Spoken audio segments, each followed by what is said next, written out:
because Final Fantasy has always been a big series in my life, and being able to go back to the one that I grew up playing, and really put some time into it, understanding how it works, all the ticks, even if there are some glitches that you can take advantage of, which unfortunately are not. But just being able to go back and do all that and play through it, and realize how much I enjoyed this game growing up, and how much more I enjoy it when I actually understand how it works.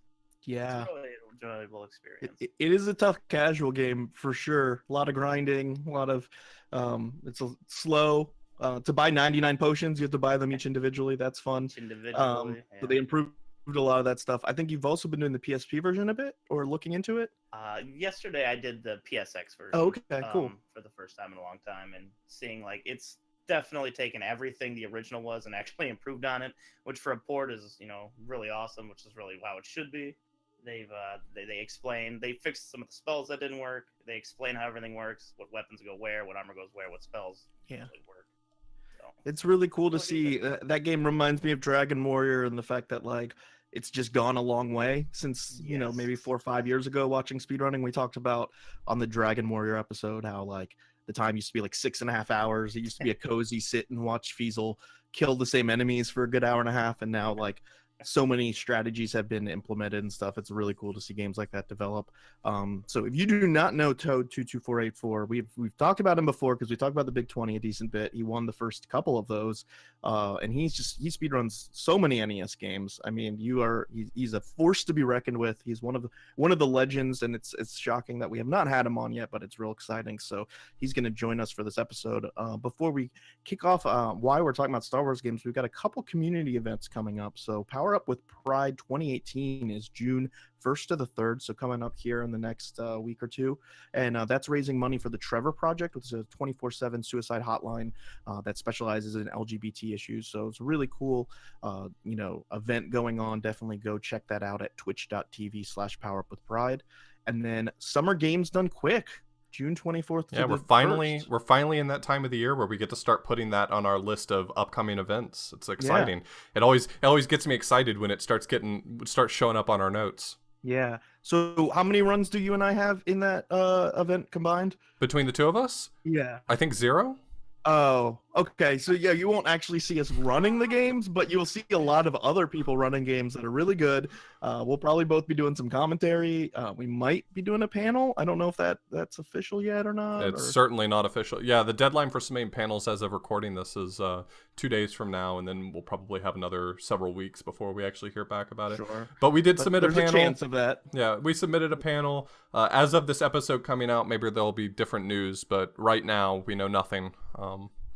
Yeah, so follow our Twitter. We'll post about that, but that's going to be a cool new addition to SGDQ. Regardless, there's going to be panels, a little bit different experience for in-person viewers. We've got some cool TFS ideas coming up for SGDQ that we're not going to tell you yet, but there's some cool stuff going on. So look for that. So this week we are talking about Star Wars games. Why are we talking about Star Wars games, Chad? Well, this was your idea. Yeah, it's my understanding that people know about the Star Wars series. Mm-hmm. It's a relatively popular franchise. Sure. We just narrowly missed out on actually lining up our recording / episode coming out for May the 4th, but better late than never is my strategy in real life and speedrunning. So absolutely. Figured we could still talk about it. My niece's birthday is May the 4th, which is really nice because it's easy to remember, and she loves Star Wars. So it just all combines together real well. So I'm like, oh, May the 4th, that's her birthday. So. That's going to be really easy for her growing up. And also, Toad is a really fantastic speedrunner, and it's always great to get an opportunity to have him on an episode. We tend to shy away a little bit from putting together episodes on particularly short games. And Toad is a renowned NES speedrunner, which unfortunately the side effect of being an NES speedrunner and being really good at what you do is that they tend to be relatively short games. So yeah, sometimes there's not a lot of content. It kind of fits better with pockets, so we sometimes knock those kind of games out in our pocket episodes on our own. But we've been trying to think of a combination of games to have to have Toad on because we've wanted him on for a while. He's such a great speedrunner, and so we're excited to be able to do this. Oh, too kind. Yeah. Also, one quick piece of news for viewers of the Twitch channel is that we have submitted our emotes. So we have them made. We commissioned them. They look really cool. And so we will tweet out on the Twitters once those are live. But they have been submitted. So if you are a sub to us, we thank you so much. You're going to have some cool emotes to use soon. So we're going to go ahead and take a quick break, listen to some fresh Star Wars music, and then talk about Star Wars.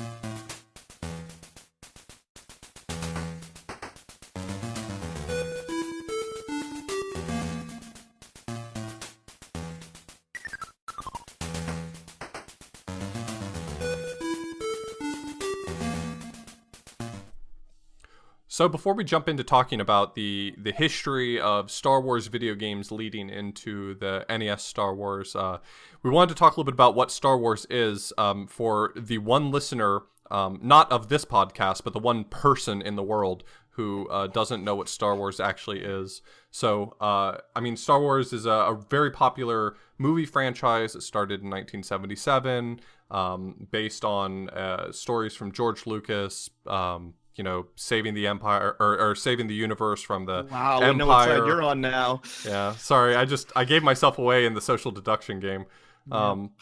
It's pretty popular. It's hard for me to summarize all the stories. You got your Luke, and you got the giant dog man, and they fly a ship, and they go and kill the guy with the helmet. Yep, perfect.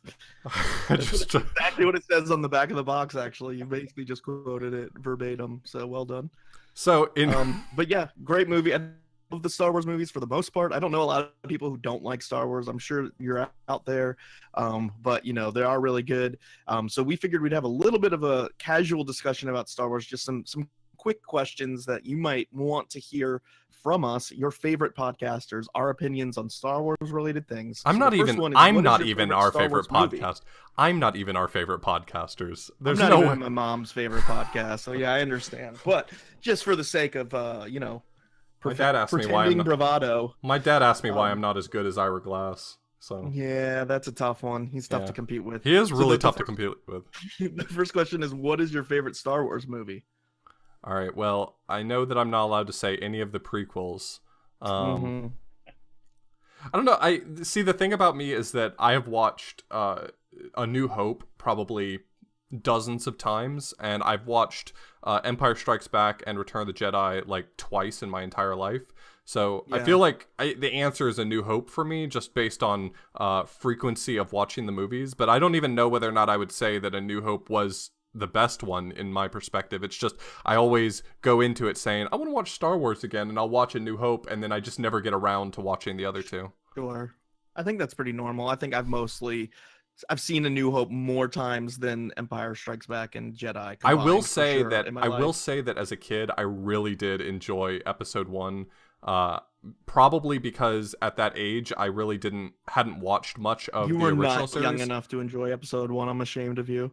No, I was pretty young. That would have been like middle 12? school for me. Yeah, that would have been like middle school for me. Should have been smarter by then. Yikes. All right. Well, I did enjoy it. I wouldn't say it's the best one, but I did enjoy it as a kid. I mean, I grew out of that opinion, but yeah, that's fair. That's fine. It had pod racing. That was pretty cool. Yeah. So my favorite's probably A New Hope, just like you said, because I've seen a lot. But I will say my favorite as a kid is a surpriser. A surprising one? A shocker? Surprise. The word is surprise, John. A surprise. And Chad has been trying to figure out what movie it was. He was confused by it. It is not one of the 9 main movies. I'll say that right now. It is Star Wars: The Ewok Adventure. I watched that movie all the time as a kid, loved it, and I cannot find it. Like, the DVD is $50 on Amazon. No joke. It is $50. I'm probably going to find some illegal means to watch it. Come at me. the whatever governing body is supposed to get me in trouble for that. They're called the government. Yeah, if you want to sue me or take my money for watching an Ewok adventure illegally, go right ahead. Give that money to the people who deserve it. That's a great movie. I love it. I love the Ewoks. They're adorable. They do what they can. So I'm a fan. How about you, What about Toad? you, Toad? For me, it's easily Empire is the best of the original three. It takes its game up so much from A New Hope. That obviously it has one of the biggest twists in cinema history in it that everybody at this point would know about. That just the lighting, the cinematography, the way it kind of comes to it. It's just so Hoth is cool. much fun. The Hoth battle is amazing. Like the Hoth battle to this day might remain my favorite action part of any movie. Even when you go back and see, like it's not like the most explosive or anything. It's just the idea behind it to me I think was just so neat. Like seeing the strength of the Empire, just hunting down the rebels and getting them back for the destruction of the Death Star and trying to retake the galaxy and all that. But Empire would easily be my favorite of the original three. The rest don't count. I will say I'm a huge fan of the Jabba the Hutt scene in Jedi. I really liked that as a kid. Like that whole progression of him like going down in the pit and having to fight that giant monster thing and the sand things outside, whatever, the giant things that eat people. I don't know. I thought that was cool for sure. The I was a Rancors? fan, but nothing compares to the Ewok adventure. The sand, the thing you fall in the sand pit and it eats you. Sarlacc, or Yeah, sorry, Sarlacc. Sarlacc. That's not a word I use every day. I forgot it. I was trying to remember too, John. By the way, we are playing a Star Wars drinking game. For those of you of age out there, that you take a shot every time I say something wrong about Star Wars. It's going to be a rough night for you, though. So just to give you a heads up, make sure you're in a safe place. Make sure you have a lot of water. It's not going to go well. I don't encourage you to participate. But so, what is the character that you identify as? I like to the think Star Wars universe. I like to think of myself as Greedo because I die pretty much instantly. Are you talking from in a speedrunning sense? Are you Greedo? Is that what you're trying to say? Any game I've ever played, any board game I've ever played, any competitive, I just lose instantly. So. Okay, sure. What about you, Toad? Do you have one? I mean, for a speedrunning standpoint, I guess Han, since he did that sweet Kessel run in less than 12 parsecs. Yeah, that's a big one. But as I don't know, as a person, I would probably just be more like Luke, if anything, the timid person who learns through life, and he's uneducated and just ignorant, I guess, in the beginning, but he learns. He goes through his whole growing up stages in life, and kind of he's the guy who wants to do the right thing. First of all, Chad, you are a Wookiee for sure. No, I actually very tall. You're hairy. You're very loyal. I mean, I think you are a Wookiee, if anything. Okay, I really appreciate that answer, but I came up with a better one. Okay. I'm Ben Kenobi because I try to sound wise, but then I just die in the first movie. That's tough too. I would say I'm an Ewok because I'm a little short. I'm a bit adorable. I'm not very powerful. But you know what? I'm important. Which specific? We wouldn't have won. We wouldn't have won. So you watched Ewok Adventures. Which specific Ewok are you? The main Ewok from the Ewok Adventures. I think his name starts with an M, but I don't know for sure. Okay. I don't remember a lot of it. I'm gonna be honest with you. I think the Ewok Adventure might be a worse movie than I'm remembering it to be as a kid. Like I did love it, but I still love Rocky IV, and that was my favorite movie as a kid. So my favorite moment in preparation for this podcast was telling John about the Star Wars Holiday Special because he didn't realize it existed. What the heck? That's amazing. It looks like a very thing. Yeah, spending 15 minutes just constant Wookiee dialogue and then jump into celebrity guest appearances. Wicket, yes, Wicket, I think is what the Ewok's name was. All right. Yeah, it's an interesting film decision to put minutes of dialogue in a language that doesn't exist. Like it's not like, oh, well, this needs subtitles because it's in French and I speak. No, nobody speaks Wookiee. That's not a thing. So you're just like, well, we're just gonna watch these creatures make noises at each other for a while. I think that's a great decision, but also Christmas. So, I mean, can't miss off there. Okay, so we've got two more questions. The third one is, what is your favorite prequel movie? I feel like this one's kind of obvious because there was one decent prequel movie, right? No. No. Okay. Okay. Well, I'm just gonna wait then. So I added this. I added this question because Toad's opinion about the prequel movies is well noted. On the record, it's in his world record videos. He does go on a rant about the prequels while getting world record in I think Empire Strikes Back. So that's fun. Yeah, it's saved for posterity at this point. There's also a lot of leaf blowing going on. Different issue, but still, you know, it's in there. It's in there forever. So I watched a lot of episode 1. I don't think Attack of the Clones is a... I don't think it meets the qualifications to be called a film. But the third one was... But the first one, I like the first one. I think it's cool seeing Darth Vader become Darth Vader, so I liked that. I'm not saying it's a good movie, but I thought it was... I enjoyed it. I enjoyed the third one. The other two, not so much. I mean, Natalie Portman is a pretty attractive human being, so I was not against that. But the idea behind the prequels is great because everybody loved Darth Vader and wants to see how he became Darth Vader. Yeah. But they were done in such a horrible fashion. And this, when they first came out, like the world was on fire with hype for Star Wars coming back, and that thing came to the theaters. It's a tough thing to live up to, but they really didn't do. I mean, that's the thing. The new Star Wars movies are almost going in the other direction where they know that's the case. So like, I think the new one, what is that now? 7, 8. 7 was just like, let's remake A New Hope, but it's a new movie. This is a little different. Yeah. So it's like you didn't make any risks, but I get it because when you made risks before, it didn't go well. It was a bad thing. So yeah, but like Jar Jar was a risk, but it's one that someone along the way should have been able to stop. Yeah, there should have been somebody that said, you know what? I think we could do better than this. Let's go ahead and go back to the drawing board. But somebody needs to be the no man for George Lucas, and there was none on that set. That's for sure. But pod racing, we would never have pod racing on the N64 if it weren't for that movie. We got a good game out of the trash. Yeah, how are we gonna live? I mean, and our last question. Oh, go ahead. No, I was just gonna say pod racing whips. Like as much as you might hate episode 1, I mean, pod racing rocks. Yeah, I've never played it, but I know it exists, so that's good, right? Yeah. And then the last one, favorite Star Wars video game. I can start off. I have not played that many Star Wars video games, TBH. Like I was always a fan of Star Wars, but not like a crazy huge one. But I really enjoyed TIE Fighter when I was a kid. I played a lot of TIE Fighter. It's probably the game I played the most on the Star Wars universe. There was no Ewok adventure game there actually was one that was made but never released. We can talk about that later. But so I'd say TIE Fighter. I had access to a pretty decent cross section of Star Wars games because I had a cousin when I was really young that worked for LucasArts, or while I was young, he was working for LucasArts. So I got to see a lot of those games that I otherwise may not have had access to. Like they made Star Wars Battlegrounds, which was like Age of Empires, but with Star Wars. That was kind of cool. But my favorite one growing up was always Jedi Knight Dark Forces 2. That game rocks. It's the single best Star Wars game in my opinion. It's just a ton of fun, 3D platforming, fast paced, tons of enemies just blast through. It's super good. Sure. What about you, Toad? For my favorite, I'll split it up. For the favorite, the speedrun is going to be the first game. The first game is it's just a honestly decent game that makes a great speedrun. But as for favorite Star Wars game growing up, it's going to be either between Rogue Squadron, because I had that on N64, and I like that one a lot. That's a really good game.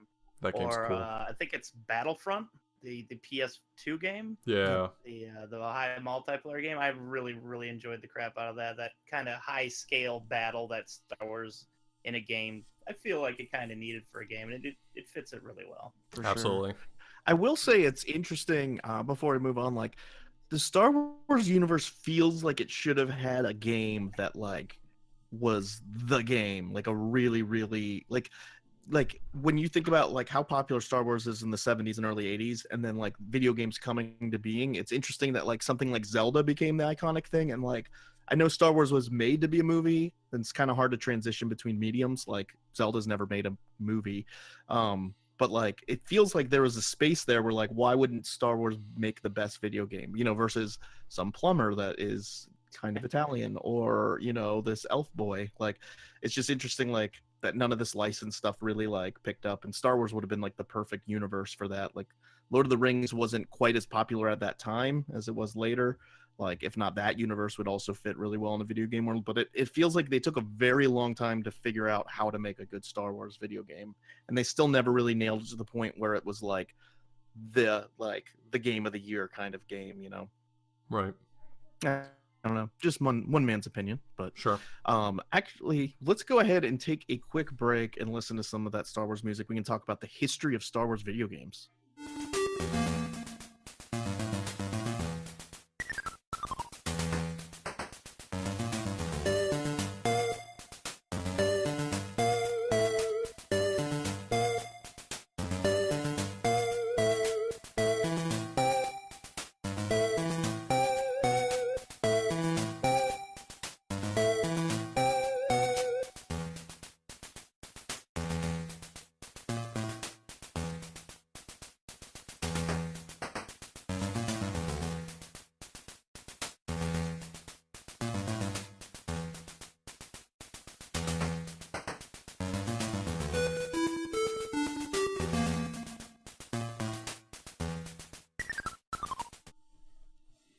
So as always, we want to talk a bit about the history of these video games. So this week we are specifically talking about Star Wars and Star Wars Empire Strike Back for the Nintendo Entertainment System. Those were not the first Star Wars video games to be released. There's actually a very popular arcade game that was out in 1983, just called Star Wars. And the Star Wars arcade game is really lauded as being a very good early arcade game. It had 3D vector graphics, color vector graphics, and sound samples from the actors. So like Mark Hamill, James Earl Jones, Harrison Ford all had apparently sound samples in this arcade cabinet. You sat down in like kind of like an X-Wing cockpit or something like that, and it was very similar to what you'll see in like the NES games, in terms of the shooting sections in the what I called before the podcast the Millennial Falcon. Apparently it's the Millennium Falcon. I got mocked a lot. If you want to Small not get difference. mocked by Chad, don't call it the Millennial Falcon. So it doesn't eat avocado toast. Not good. But it's a rail shooter. The goal is just to destroy the Death Star. There's no like platforming or anything that goes through any of the other parts of the game. So essentially you're shooting down things, then you're moving around these turrets to shoot your last shot into the Death Star and destroy it, just like the end of the first movie. Spoilers, sorry. And this game was actually one of the top selling games in 1983. Atari produced 12,695 cabinets. So that means it was in a lot of places. And there are a bunch of lists of best arcade games or like most influential games. And that's on that list. So it was a pretty big deal at the time.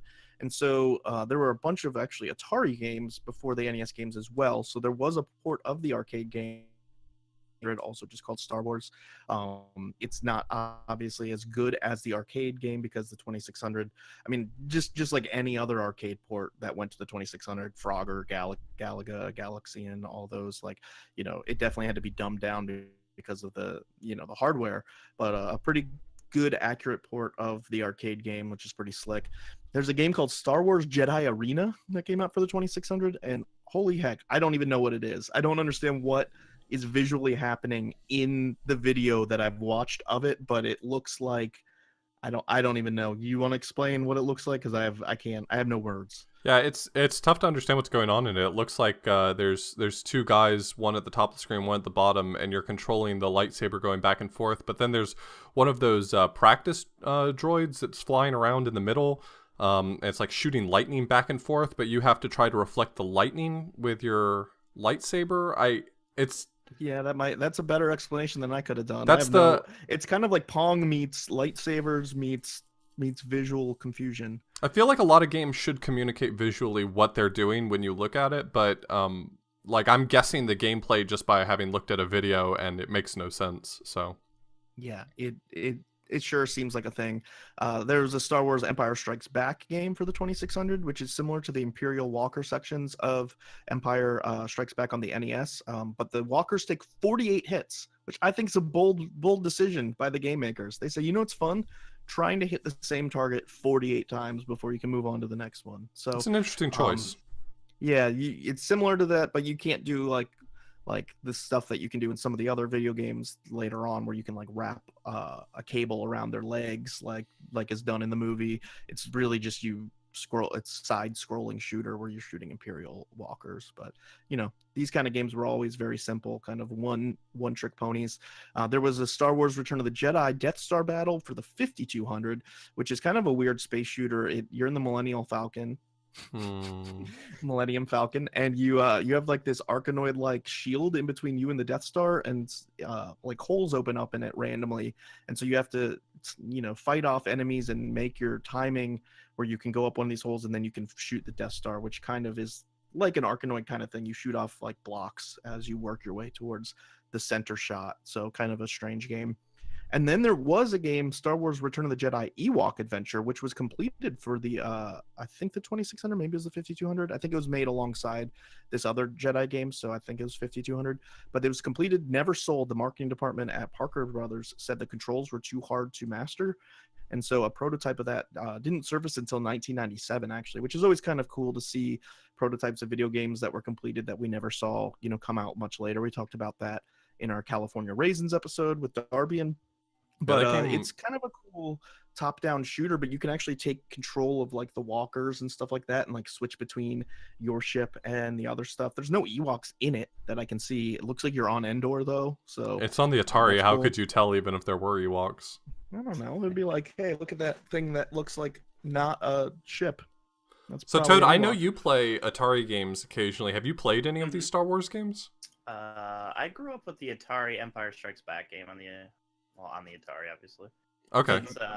Did that give you some practice for speedrunning the NES game? That's what I use to practice before any game is Atari Empire. Hey, if you can hit it 48 times, I think you can pull it off with the one-hit kills in the NES game. Nice. Yeah. So, really cool kind of history of games. Obviously, there's nothing that stands out as like amazingly excellent. That's kind of how the Atari is, unfortunately. But a really cool kind of history going into these Star Wars games on the NES. Do you want to talk kind of about the development for the first game we're talking about, Star Wars? Yeah. So the actual games that we're talking about today, Star Wars for the NES is the first one that we're talking about. And there was actually another game in between the Atari games and this game that we're talking about. There was another Star Wars that was released in 1987 by Namco, only in Japan. And if you are listening to the audio version of this podcast, then you've already heard about this because that was the Pocket that released last week. If you're currently watching live with us, that's coming out soon, so you'll get to hear a little bit about the Namco version of Star Wars. We're doing it as a little pair of episodes. But this one, it's kind of interesting. You don't often see the same franchise get two games on the same console with the same title, but I guess to one extent or another, Lucasfilms was probably not too happy with the Namco game and decided, let's take another crack at that Star Wars thing. So I want to give a quick sell for your Pocket episode coming up in 3 days for those live listening. So Darth Vader becomes a scorpion in that game. Yikes. So don't miss out on that Pocket. Definitely listen, hit that play button, because that is a very weird, interesting part of Star Wars game history that we won't be diving into, but that game... Darth Vader becomes a number of things. Yeah, he doesn't just become a scorpion. That's true. There are many... Darth Vader is just a much different character in that game. There's a lot of things that just seem a bit off in the Star Wars universe. Darth Vader can also shoot blaster beams out of his lightsaber. So they made some choices, and I respect that. This game, however, was developed by an entirely different company. It was developed by Beam Software, which was actually an Australian video game development studio that worked on a number of different games. I think they worked Game on Boy stuff too. Yeah, there was a ton of Game Boy titles. They worked on Smash TV and Super Smash TV, if I remember correctly. They worked on Last Action Hero. So there's an interesting... That's a real sell for going and playing their games. Well, that was sort of me representing the two ends of the spectrum, because I really think that Smash TV is a fantastic game. Oh yeah, absolutely. So it's kind of interesting that they have both ends of it. And this was actually published by JVC, which is kind of interesting because LJN sort of had what feels like an exclusive rights to every single movie franchise at the time. So this game not being produced by LJN is interesting in its own right. Also cool that you could play Star Wars by JVC and then go play Star Wars on VHS on like your JVC VHS player and television, because I'm pretty sure they made televisions and electronics as well. Yeah, it was home consumer electronic. You could have a fully immersive Star Wars JVC experience if you really wanted. There's options there. There's options if you wanna watch some. It just feels some like a Star lost Wars. opportunity if you're watching on a Panasonic television and playing your JVC video game. I don't know. It just That's feels, true. it feels wrong. So, so JVC published it in North America, but it was actually published by Victor Interactive in Japan, and this was, as I mentioned before, November of 1991 on the NES. This is one of those unique instances where there was one developer, but it was published by a variety of different companies on different consoles. So JVC had it in North America, Victor Interactive had it in Japan, and that was for the NES. But then the game that they made for the Game Boy was actually published by Capcom for the Game Boy, and it was published by Nintendo themselves when they released the Player's Choice version of the Game Boy game. So there's like a laundry list of different publishers, all with the same developer. As far as the gameplay is concerned, the first Star Wars game actually is really nice in that it has a large cross section of different game styles. So you start off the game in your land speeder, exploring what feels to be a somewhat open world, trying to hunt down some of your compatriots. So you're looking for R2D2, 3CPO, Obi-Wan Kenobi, and Han. You're trying You to may rescue forget them. about the part in the movie where all of Luke's friends get lost and he has to ride around finding them. You remember that scene? Yeah, riding around in his Cadillac on Tatooine. So, so you start You off gotta in a take land some speeder, liberties to make a video game. I mean, come on. but once you find where you're going to, you end up going into a side-scrolling section, and the side-scrolling platforming is really the main gameplay mechanic, gameplay style in this game. There's a lot of other gameplay styles. There's also a first-person shooter when you're in the Millennium Falcon flying between levels. At the very end, when you're on the Death Star, there's a top-down flying through the trenches on for the trench run on the X-Wing.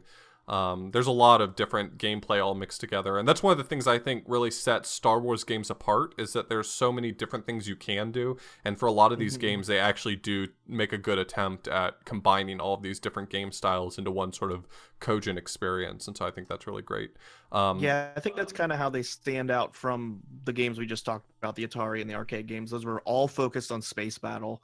Like that was like their. I mean, I guess outside of whatever that lightsaber game is, I'm not sold that those are lightsabers or what that.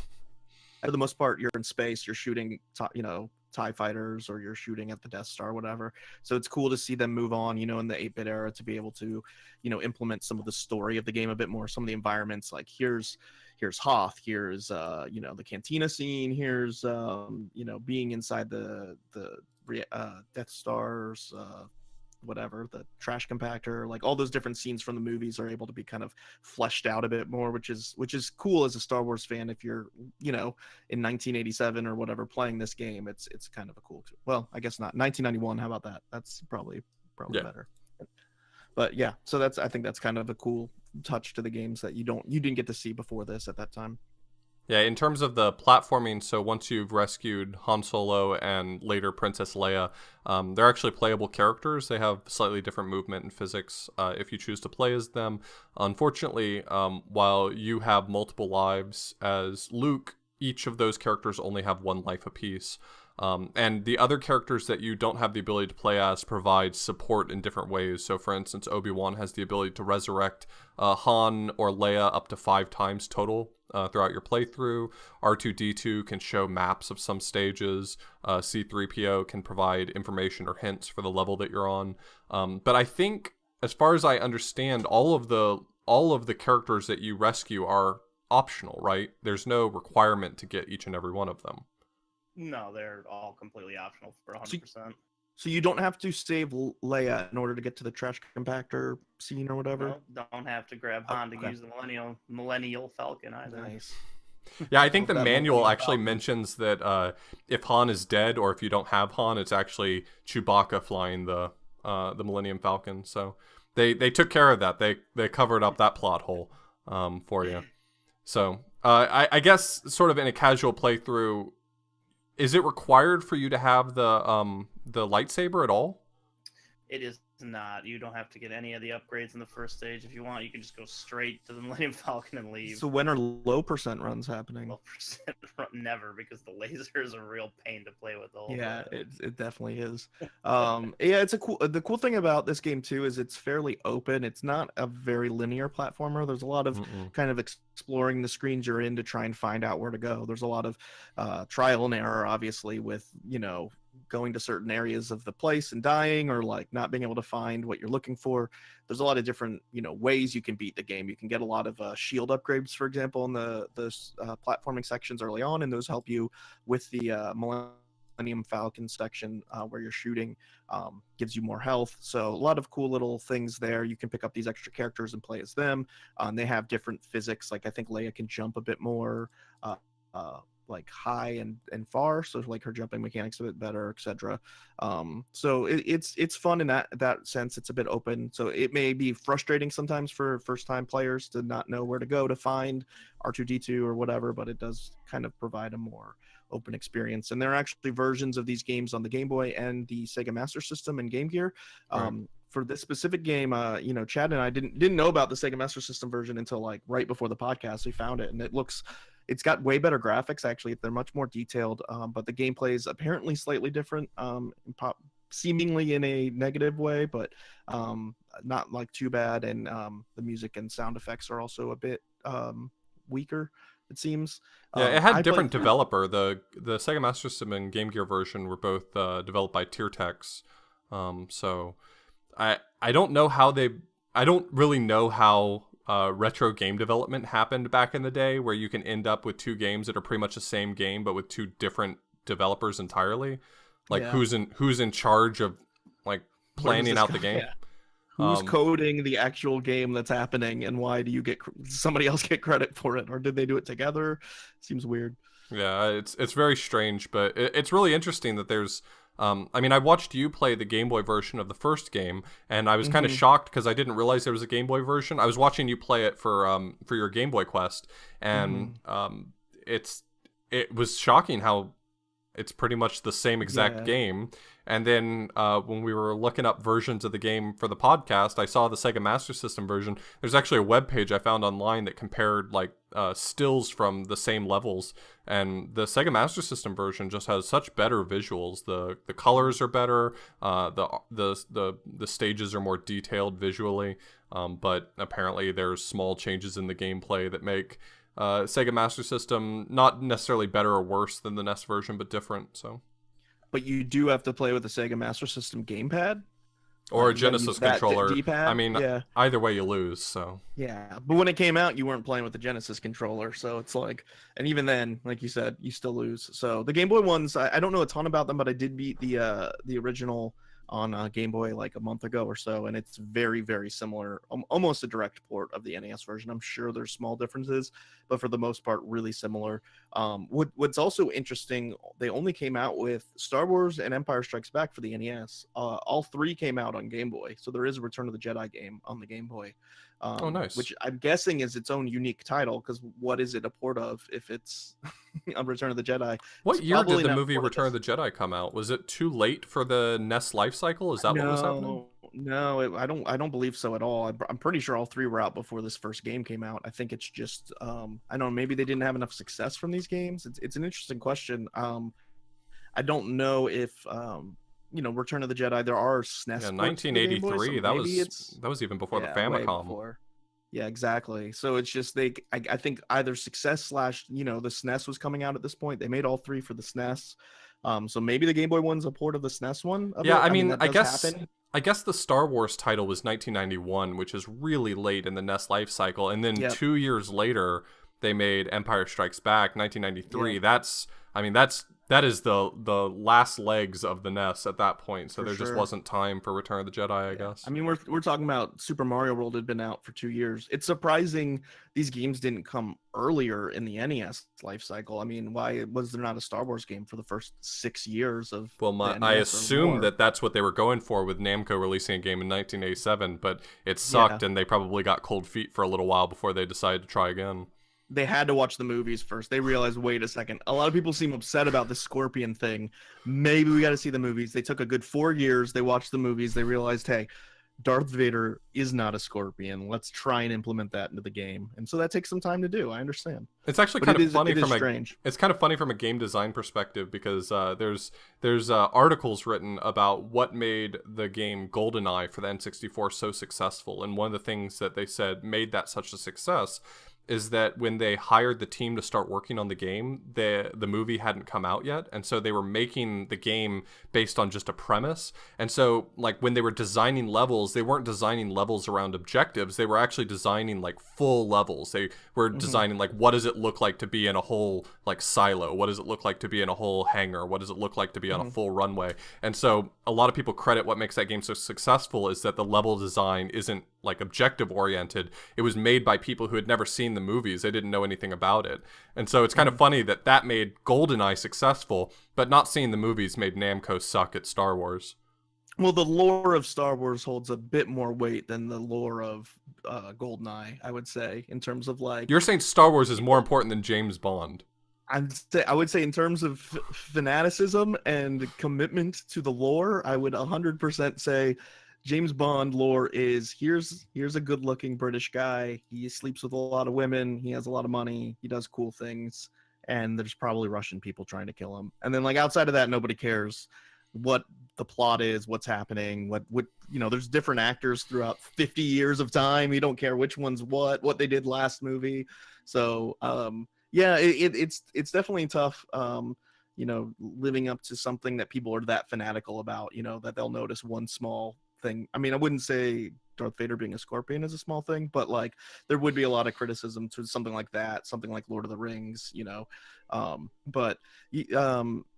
the Empire Strikes Back on NES, that was developed by Lucasfilms and Sculptured Software that came out 2 years after about I guess depending on Japanese versus US release, but 92 in North America and Europe and 93 in Japan, and also was published by JVC. And this game definitely has some marked differences. Like I think like aesthetically they look fairly similar in terms of their graphics, and we'll get into our ratings later. But some of the gameplay parts are considerably different. I think the game has a bit more I guess depth to it. You pick up a lot of these force powers to use the force, and they do a lot of different things. You can levitate, you can be like invulnerable for a period of time. You can I think were there force powers in the first Star Wars?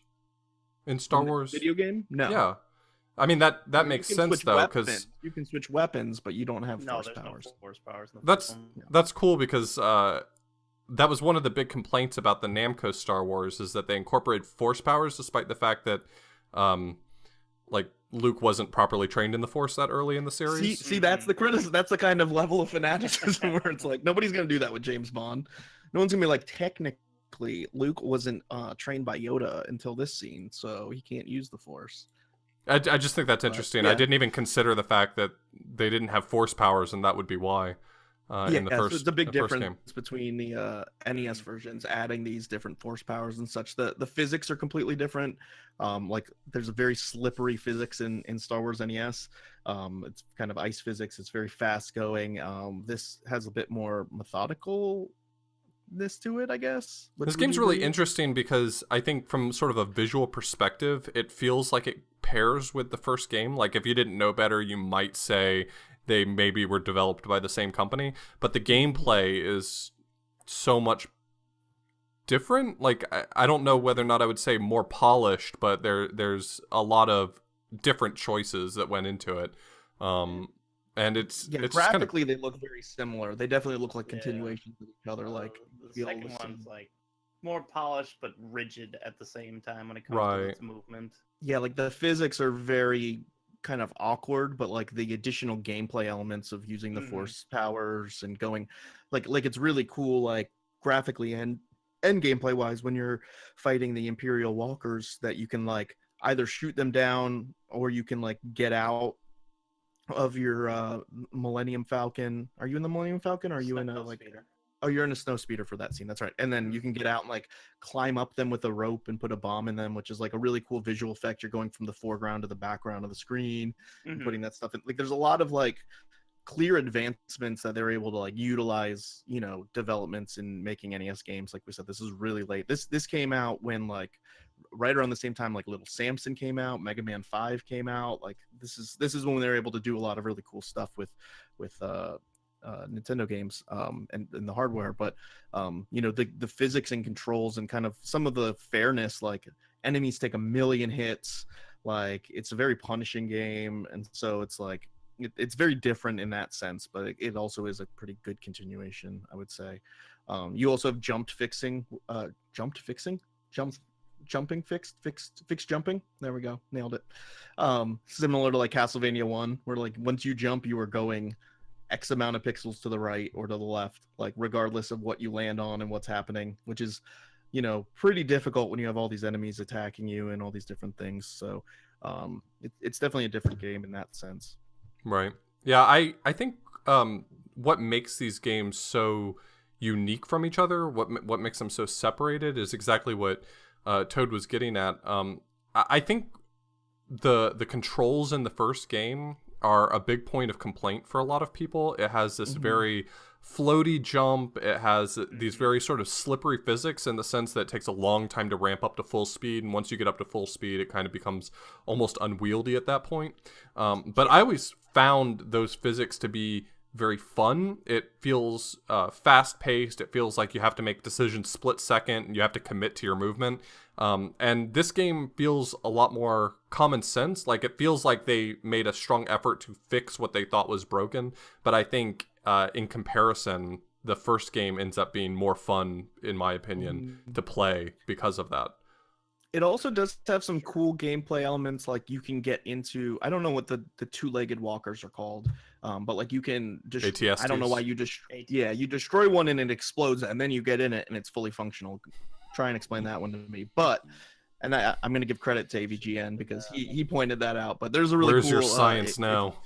Yeah, if you're an angry video game nerd fan, I'm sure I've stolen jokes or observations from him. He did this whole video through all of the Atari and NES games. It was really cool, counting the Namco games. So you can go check that out.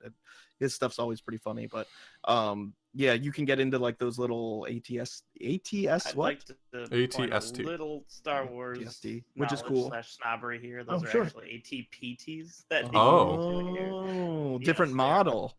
Yes, all-terrain personal transport. Did they have different interiors? Like one of them had leather interior and like heated seats, and the other one was Oh, just yeah, a little for sure, more of your for base sure. model. Okay. Yeah. But it's like a cool mechanic that you can like get in these different vehicles and stuff like that. You're also riding a Tauntaun in the first level, which is like a whole new, like kind of like a vehicle. It's a different, you know, gameplay mechanic than just being a side-scrolling platform. You can get off him and get on him whenever you need. So it's kind of cool stuff like that. But probably a good time to take a break and get into our ratings, because I think we're going to start kind of debating the pluses and minuses of this game. So let's listen to some probably music from the original game, I'm going to be honest, because the second game, spoilers, has bad music, but we'll be back in a second.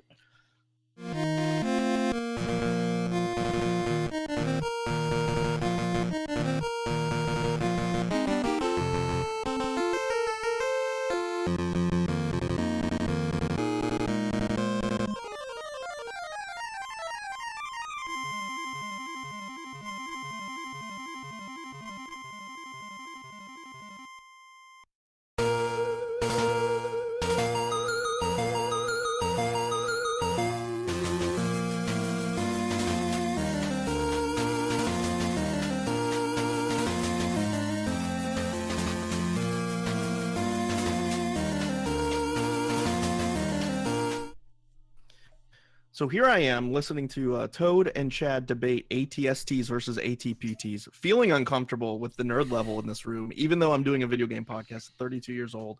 This is the world that we've joined. We are going to go ahead and do our ratings for both of these games combined, and talk about the typical things we talk about. So we review the graphics, the music and sound, the controls and gameplay, talk about difficulty and fairness, which will be an interesting topic for these two games, fun and replayability, and then we make any final comments, and then we'll give it a score from 0 to 10. So just starting off with the graphics, I think we can kind of review these both together. They're fairly similar. What do you all think about the graphics for these games? Oh, I think the graphics for especially the first one are actually fantastic. Like the artwork in the background and the artwork on like the vehicles and stuff look really, really sharp for the NES.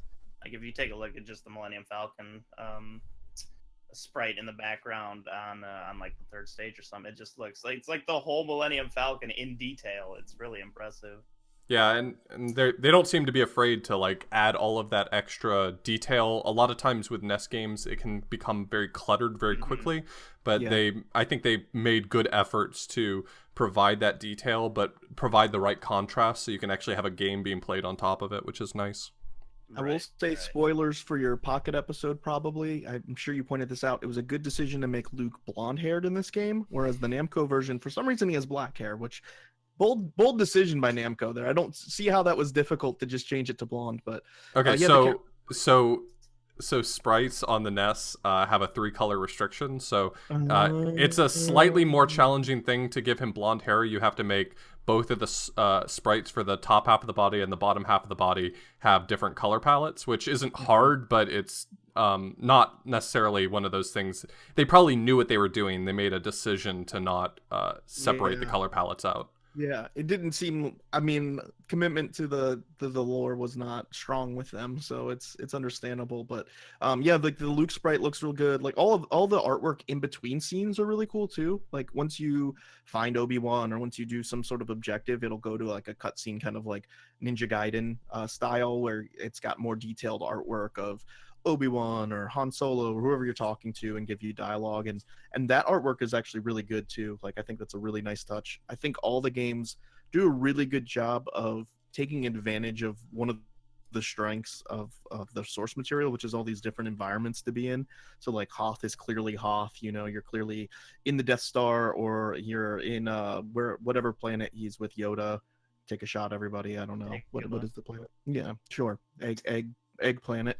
And so you know, like it's cool that like they take advantage of that. Everything looks very different, every level feels unique and like its own environment. I think that's a really good strength that they actually did emphasize quite well, and nothing feels samey at all, which is nice. Yeah, I was going to actually comment on this level specifically. I didn't get to it in my playthrough I was playing through, but just watching the video of this, like Dagobah is really beautiful. Actually, I think they did a great job. A lot of greens and like vines and like swamps, but like, it just feels like a whole different world than the Hoth, which is in the same game. You know, that's cool. Yeah, and the interior scenes where you're just in these, you know, giant metallic rooms. Like, there's a lot of variance, and they still managed to make all of it look pretty attractive and pretty detailed. So, I mean, you can complain that the metallic rooms look boring, but like also like throughout the Star Wars movies, there's giant metallic rooms that are boring. So it's like they're pretty much going with the source material. Like anytime they're inside something in Star Wars, it's just like a giant metal like room. So, giant white walls. Yeah, I like the graphics quite a bit. I think they're cool. Music and sound, two very different topics. I'll start this one off. The Star Wars music in 1 is really awesome. Like the cantina scene music's really good. Like the intro music is it's just all very good ports of the actual music from the movies, which I think was written by John Williams. The original was. Yeah, so like really good ports of all that music, like makes you feel like you're in the Star Wars universe, does a really good job of setting that scene, especially like Mos Eisley and the cantina scene. I like those musical parts a good bit. The overworld music when you're in the land cruiser is, I think, unique music. I don't believe that's from Star Wars at all, but I like that. No, that's unique to the game. Yeah, and that's like a cool song. So I think they did a really good job in the original. I think the music stands out. It's probably most of what we'll be using for the podcast, because the Empire Strikes Back music is booty. It's not good. If it's there, not great. Like there's large like 20-second periods of time with no music, and then the music will pop in for 5 seconds, and then it's like a nice little visit from the music, and then it goes and gets some personal time. The music has places to be. There's some weird sound effects in the second one too, like very strange. I think it's supposed to be the Tauntaun breathing. It sounds like a droid being electrocuted. Like I don't know. It's weird, man. I don't know. So the first game was composed by Marshall Parker, who was staff for Beam Software at the time, and he worked on a lot of other titles as well. that we were talking about the first game being the one with the superior music, and I think that really shows. A lot of his credits are also in, for instance, Smash TV and Super Smash TV.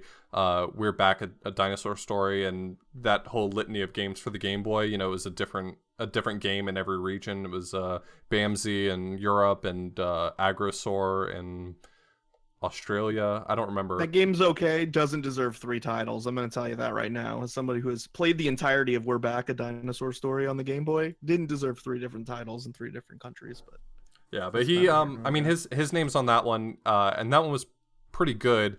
The other game was Paul Webb, I think was what you said it was. Yes. Paul Webb was the name for the other one.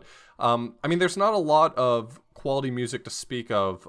There's 2 of the major themes, which are obviously, the main credit goes to John Williams for them. They're just reorchestrated for the NES sound chip. And then the rest of it is kind of one-off sound effects. Like if you actually go and look at a list of songs from Empire Strikes Back, there's only 2 tracks in the entire game that are longer than a minute. And by longer than a minute, I mean like a minute and 11 seconds.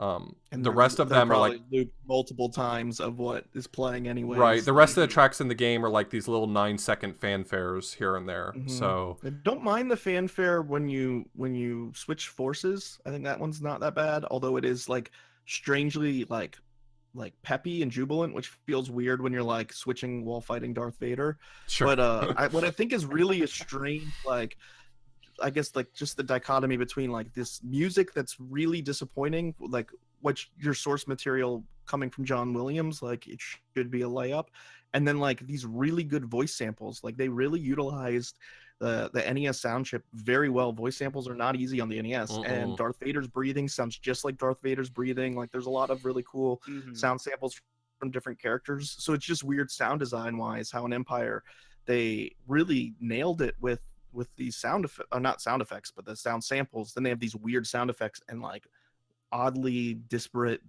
occurring music. I think Toad, you were saying before the episode that they were trying to go for like some atmospheric feel, kind of like like Metroid does and stuff, where you don't need music playing all the time. But I really feel like they missed the mark on the execution for that. I get the idea on Hoth. Like I think Hoth is this lonely ice planet. It makes sense to kind of use that atmospheric sound. But you can do ambient music. You can use ambient music, which is what a lot of games do. I mean, you think about these sort of isolated feeling. Like I think one of the best examples of that, like producing an atmospheric feeling with music, is like Aquatic Ambience from Donkey Kong Country. Like it has this sort of like it has this sort of isolating feeling. Yeah, Super Metroid does it too, and it's all properly composed music. You don't have to just turn it off for 20 seconds. So yeah, that's the weird, like just turning off the music is so awkward, especially when you're already frustrated by the platforming and the controls, and then you've got this like lack of sound going on, and then random weird noises coming from your tauntaun. I don't know. Yeah, it feels like if you're already frustrated with the game and they turn the music off, it almost starts to feel like the game's just saying, look, I'm not playing more music until you make progress. So yeah, it is telling, like if you are playing a very frustrating game, but at least it has like some real catchy music you're enjoying, it makes it a lot more endurable. But like when you're doing that and the music just decides to leave, it does feel a bit like the game's giving up on you. I don't know, it's kind of harsh. Stay with me here, buddy. Stay with me. Controls and gameplay. These games do not control like your typical platformers for sure, either of them.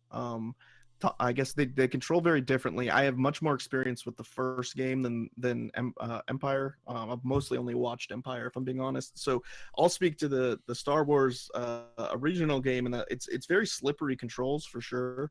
I mean, it is a lot of continued momentum. There's a lot of physics that are going on with you jumping like through these elevator shaft things that like fly you up in the air, and moving platforms on the ground like conveyor belts that shoot you forward. So there's a lot of momentum going on, but it plays well. I mean, like you get used to it fairly soon, and it's not, it's not Mario. It's not, your typical like controlled physics, but it still feels good enough that like you get used to it for sure. I think Empire, you can speak to this more than anybody. Toad, what do you think of those controls? Of Empire's controls? Yeah. Well, compared to the first one, they are, I want to say, simpler, but at the same time you have like This is another thing about older games where an actual move in game makes you faster. So that's why you're jumping constantly in this game. Hmm. Um, Yeah, but the you're a controls little bunny overall, rabbit. You hop everywhere in the speed run. yeah, it's so much faster overall. But It looks so yeah, stupid. yeah, you got to kind of control the jumps as it goes because you can't overdo it in other places and stuff because you'll end up in a pit or something. But they feel rigid, like right earlier where it's floaty in the first game. You kind of slide. You got that Mario P speed thing going on. Hmm. But in this one, like you don't speed up. You just run, or you can use your force power to go faster. And you just kind of have to get a feeling for like jumping in general in this game is weird. This one has, I think these games really like the Mario games because this one borrows from Super Mario 2, where you can hold down, And you you jump flash, higher. and then you can Yep. jump twice your height or whatever. These are like a lot of the little things you have to get used to because a lot of the platforming in this game kind of requires you to use those kind of controls fluidly. Hmm. So you have to kind of get that jump and understand where you're going to jump and understand how you're going to jump. It's that Castlevania committed Yeah, jump versus being able to committing, change direction in midair like you can in the first one, which is always right? nice. Because you jump, you see some spikes coming, you can be like, oh no, I'm gonna go back left. But in this one, you're like, Yeah, oh, well, that's where I'm gonna end up. they're like almost polar opposites when they come to gameplay Yeah. wise. When it comes to controls, like floaty to rigid. It's so floaty that you You can know? very easily change a lot of directions in the Yes. first one, which is nice. Like you can go way back left once you've jumped right. So that is kind of nice. It's a funny point that you bring up the Mario 2 mechanic of like holding down and jumping higher because AVGN pointed out that like Obi-Wan in the beginning of the second game says lightsaber is the weapon of the Jedi, which is not very useful information for anybody who's ever seen anything about Star Wars. But it doesn't tell you, hey, he could have been like, hey, hold down and you'll jump higher because you might get stuck not realizing that mechanic exists in this game. It was like, it would have been really nice if you had just told me that instead of this lightsaber comment. But yeah, definitely different controls for sure. Gameplay wise, I think both these games are difficult for sure, but they have like we said, a lot of different varied gameplay. I will point out, like, I hate door mazes, and the first one giving a door maze, like, Yes. for speedrunning, door mazes are fine because like you just memorize the door maze, and then all of a sudden that level that took you an hour casually takes you five seconds. You know, that's like my experience in Monster Party we talked about forever ago. There's a really annoying door maze in that game that takes most people over an hour casually, and then once you learn the speed run, that is one of the shortest levels in the game, obviously. Right. But this door maze, not fun. I hate it. And like you take fall damage also in the first game, which Yes. kind of sucks. I don't know if you do in the second. You do not in the second. Kind of sucks, especially when you're jumping very high with a lot of the things you're doing because, like we said, it's floaty. There's things shooting you all over the place. So that can be frustrating, and you have to actually like take a large fall to solve the door maze, which is really trolly, I feel like, because you're trying to avoid that and you kind of have to make a blind fall, which in other locations would kill you, and it takes you to the door you need to go. Kind of annoying. But yeah, that's one of my biggest pet peeves in gaming period, are like blind jumps that could either end the level or set you back to the beginning of the level. Yeah. And that's the Empire whole door has maze a couple of section. those. The whole door Yeah. maze section is blind jumps to find doors, like risking fall damage. Like, And it's half really... the doors, as soon as you exit the door, there's a guy lined up to just shoot you the moment you come out the door. So To be fair, that guy's been there for how long? Someone to go through that door to shoot. Really sucks if that's like the janitor or something, and he just killed the janitor. I mean, because that's he's his been waiting job. His there to job is shoot. just sit there and wait for. They said to him, just sit here. Someone's gonna come through that door. I don't care who it is, but shoot him. Those floors cannot be clean. Then I'm gonna put that out there. That is not a clean area to be. That's why he's slipping around, slipping and Yeah, sliding. that's why it's so slippery. It all makes... See, we just weren't deep enough in the lore. I get it now. This is the lore. Gameplay for Empire, I'd say like the force powers is the biggest change. The force powers are the biggest overall like gameplay change for sure, and I think again that goes to the movement. It's just so different, and the weapons overall are pretty different. Like the laser was kind of weak in the first one, but there weren't super powered bosses.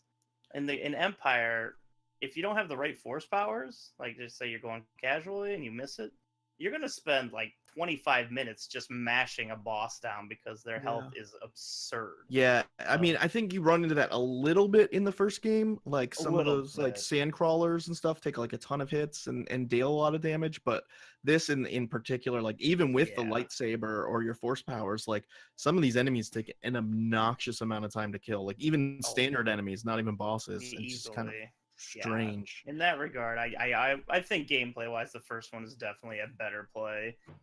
Not just because of the like supercharged bosses, but just casually because you get so much more of a cushion. The first game has like progression, like you get checkpoints.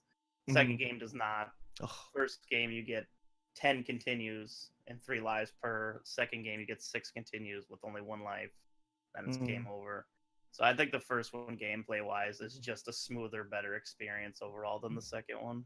Do you feel like the level design for those the gameplay in 2 is good, or does it design itself well around the force powers and this changed physics, or because I feel like it's pretty well designed in the first one, I would say the levels for the most part. The first one level design wise actually really good. I think the first was actually a pretty top tier speedrun and a decent casual playthrough. The second game, some of the levels are really nice, like the Hoth battle. I think that's a really neat way to do it. They even give you the ability when you crash that you can play as Luke on the ground, like the movie. That's a cool aspect of it. But then there are other stages that are just gigantic mazes that are just garbage. They throw way too many enemies in your way. Yeah, it seems like there's a lot of dead ends. There's a lot of dead ends when you're exploring too. Ends. Yeah, and it's stuff like that that's always really annoyed me. So I think as a casual, fun perspective for Empire is definitely lower than the first game. Sure. So we kind of touched on all 3 topics kind of in that conversation, but difficulty and fairness, both these games are pretty hard, especially like, I don't know if they're aimed to kids or not. It's kind of hard to tell because Star Wars is super popular among adults, of course, and kids, but like these games would not have been games I would have been able to beat as a kid at all, either of them. But yeah, I don't think any of the Star Wars titles really have a history of being. I mean, the Super Star Wars franchise was nearly impossible. Yeah, they're also even on easy. Those games are really hard. So. Yeah, I think that the first game. I mean, that's the one I can speak to the most. The first NES title. It's certainly a really brutal experience. I mean, it doesn't take too long for the game to ramp up into that level with the launchers that launch you up, and there's so many situations where if you don't like get off the elevator at exactly the right time, it just launches you into just a corner of spikes, and you will die. You take damage. 2.5 hours. You take damage really quickly, and you've got like no iframes. So yeah. Oh yeah, you don't have any iframes either. I forgot about that. Like if like another sprite overlaps you, goodbye. Like your health just disintegrates. Which I mean, I think it took me like 2.5 hours to beat on the Game Boy, which is not too bad. But it, like you said, it gives a lot of continues and stuff. It definitely wasn't like a clean playthrough. And as a kid, there's no way I would have. You know, it is interesting that they've never been very kid-friendly with their games when it comes to a franchise that's very kid-friendly. Right. I think the devs realized how horribly difficult the first one could be. Like, it continues at you. Maybe they can get it through like this, or, you know, the natural progression of things when it came to older video games. It doesn't seem like they got to the point where, like, people really enjoyed Star Wars games casually. Like, I think people like the Super Star Wars games a lot. I do remember that. But, like, it seems like Shadow of the Empire or whatever for the N64 was like the first game that Shadows of the Empire was still pretty much impossible. Is like it really right after the train level, there's a boss fight against like this Terminator robot. I don't even remember what his name was. That fight is impossible. That fight's impossible. It's really, really hard. I actually went through that game somewhat recently when I was just messing around on my N64 EverDrive, and I got to that fight. And I just got annihilated within like 2 seconds. I was like, okay, I don't remember it being this bad, but all right, I'll try it again. It's miserable. What is the deal with this? Because this is tons of different companies making Star Wars games. Right. It's not like this one company was like, hey, we're going to make, like, I think Capcom, did they make all the Super Star Wars games? Was it Capcom? Am I making that up? Yeah, I think they had a hand in the Super Star Wars franchise. Like, just like all these different companies, and they all made these brutally hard games. Why isn't there just this nice like Star Wars experience, like a beat 'em up where you're a Wookiee and you just beat the crap out of it? Like, it's sculptured software in LucasArts as well. Oh, okay. Okay. You would I think just they don't would get take it. like the Disney Capcom NES Yeah. game approach, where it's like easy fun to Yeah. get through there. That's Yeah, what you it think. It never did it. Never it feels happened. like they had envisioned this idea of Star Wars where, okay, so you're fighting an army of Imperial, stormtroopers, whatever, but they didn't realize that when you have that structure, like in like a Dynasty Warriors game where you're vastly overwhelmed by enemies, that you have to make them all paper thin. Like, if there's Yeah. going to be that many enemies, if there's going to be that much Mhm. going on at all times, the only way to have that sort of gameplay is for every enemy to be paper thin. Sure, or at least for like the platforming to be easy then, or something like then they combine in the difficult controls and platforming with all those enemies, and the enemies taking so many hits, and it's like I don't know, you miss a lot of like the levity that comes from the Star Wars franchise and Mhm. like what makes it such a fun universe as a kid. So like that's where I feel like they really missed. Like I'm glad they didn't make them simple platformers. Like I'm glad they didn't make just like a Mario clone, but you're Luke Skywalker and you're just jumping on stormtroopers' heads and going left to right. That would be terrible. And so like they did do the work of like how do we implement all these things from the movie, the force and these different powers and these different scenes, and so they did all that really well. And you Mhm. have to explore it's not just some linear experience. You get to fight things with lightsabers and phasers, but then they just like made it so hard that I'm sure a lot of Yeah, kids were played just the tauntaun level, or played couldn't figure out where to go in the Land Cruiser. It gives you no direction. Things on the overworld in the Land Cruiser in the first one destroy you really quickly too, because you have no iframes. So if you run into one of those robots, now you're dead, and you have to go try and find R2D2 again. It's just like it's really a missed opportunity. I feel like the difficulty is the biggest weakness of both these games, but it's definitely more probably evident in the second. Um, Mhm. that said, fun and replayability, they're fun games. I think Yeah. at least. They're cool. Again, I'm going to be honest with our listeners. I have not really played Empire. I watched, a lot of videos on it. I watched TMR do his full playthrough. I didn't get to it for this one, but I enjoyed playing the first Star Wars, even though it was really hard on the Game Boy for sure. And like, there's a lot of cool abilities. There's a lot of things that you could go back and replay to find all the stuff. Like you said, you don't have to find everybody to beat the first Star Wars, for example. So you can go try and make sure you find Han and Leia and Obi-Wan and R2 and all these people, or so there's definitely like replayability factors to it for pretty simple games. But I think they really hit their stride once the SNES games came out in terms of graphics and gameplay and stuff, but again, still too difficult. So Yeah. but I still mean, replayable, I think. So, I mean, do we want to jump into just talking about ratings? Sure, yeah, absolutely. What do So, you I mean, I have numbers in mind, but yeah, I do too, and they feel unfair, but I feel like I have to be realistic about it. Like, I really like the first game. I've played like 3 levels of the second game, so I don't feel like my rating really amounts to much. But I've beaten the first game. It's hard. It's a really rough game. Yeah. I think that realistically, even for as good of a game as it is, in my opinion, I think it's still probably somewhere around a 6.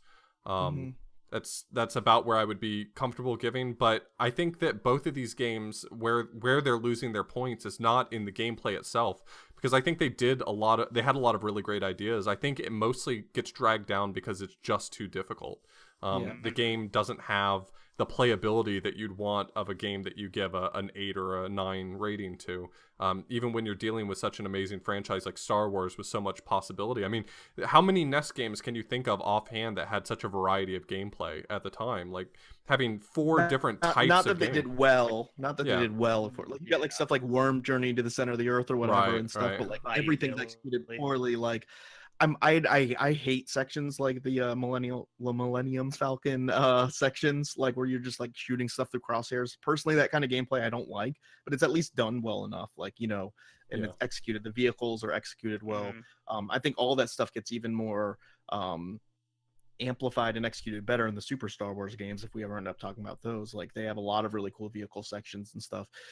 So I agree, like the gameplay is not the issue, but like for a Mickey Mouse game, for example, you just want to play as Mickey Mouse, and like kids just want to play as Luke Skywalker and have fun. So like you have a layup, like you don't have to make it hard. Like that's honestly what people want, right? That's there's no thinking about it. You can hit a home run just by making a game with Luke Skywalker. The whole point of a licensed game is I like this thing that already exists. You don't have to design it. You don't have to put time into character creation or whatever.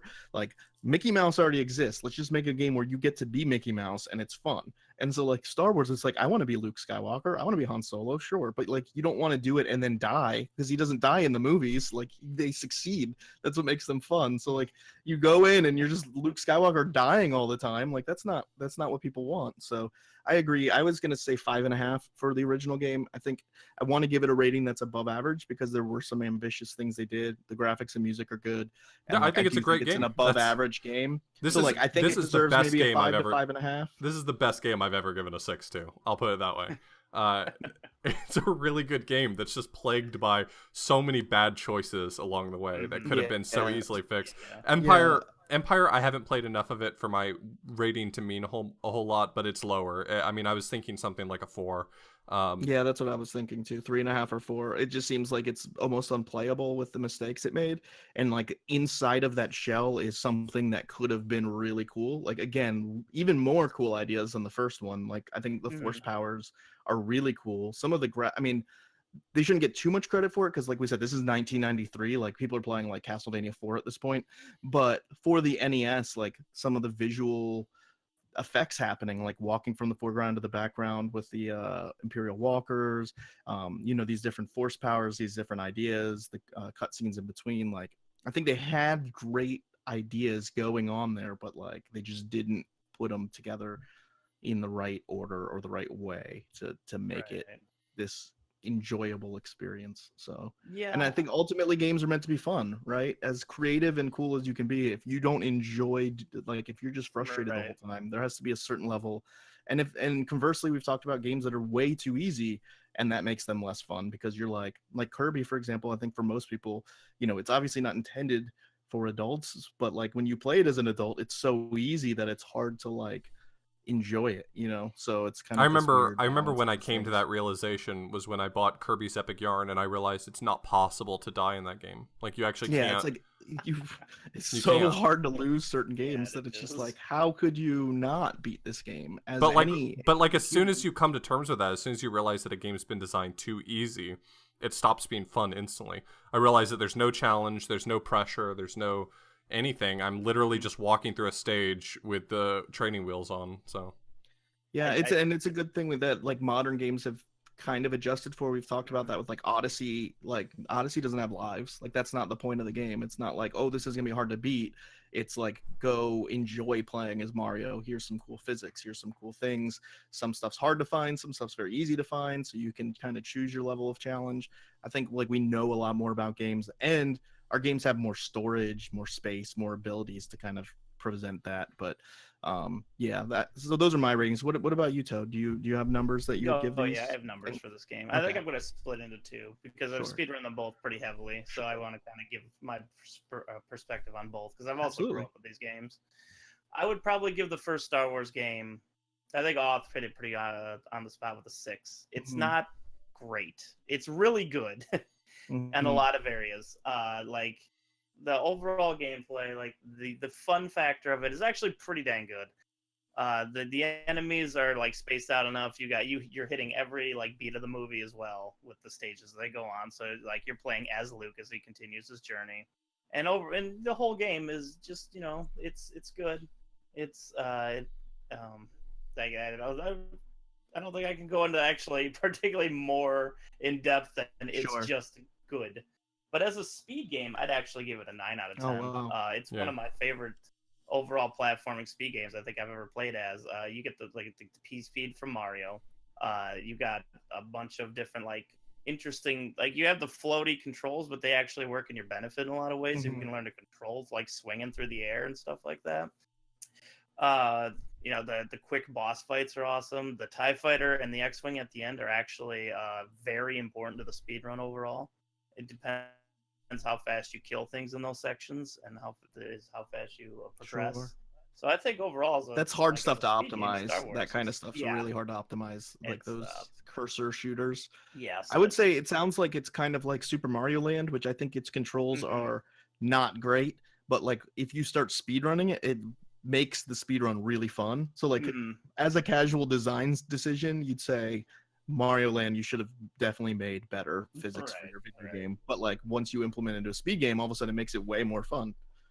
But yeah, like, and again, like you guys already said, you have to take the difficulty into play, and both these games are rock hard difficulty, especially Empire. So that's why I think the first game it won't get above a 6 because it's just not easy and simple enough, and it's just not fun enough to hit any higher than that. Sure. But Empire, on the other hand, Empire's casual experience, I might give it a 3. It's it's a extremely brutal casual experience. You only get 6 lives the whole game.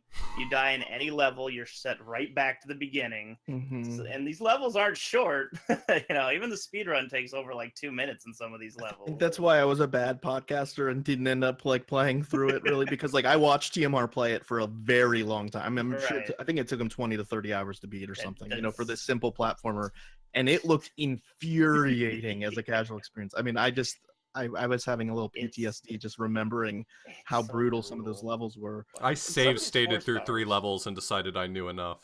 Yeah, it might have been enough, honestly. If you're not going to speedrun this, it's hard to want to suggest playing this game. Sure. I feel like they should have at least like given you some of these force powers at the beginning, because if you miss some, you're pretty unlimited continues or checkpoints, unlimited continues would work.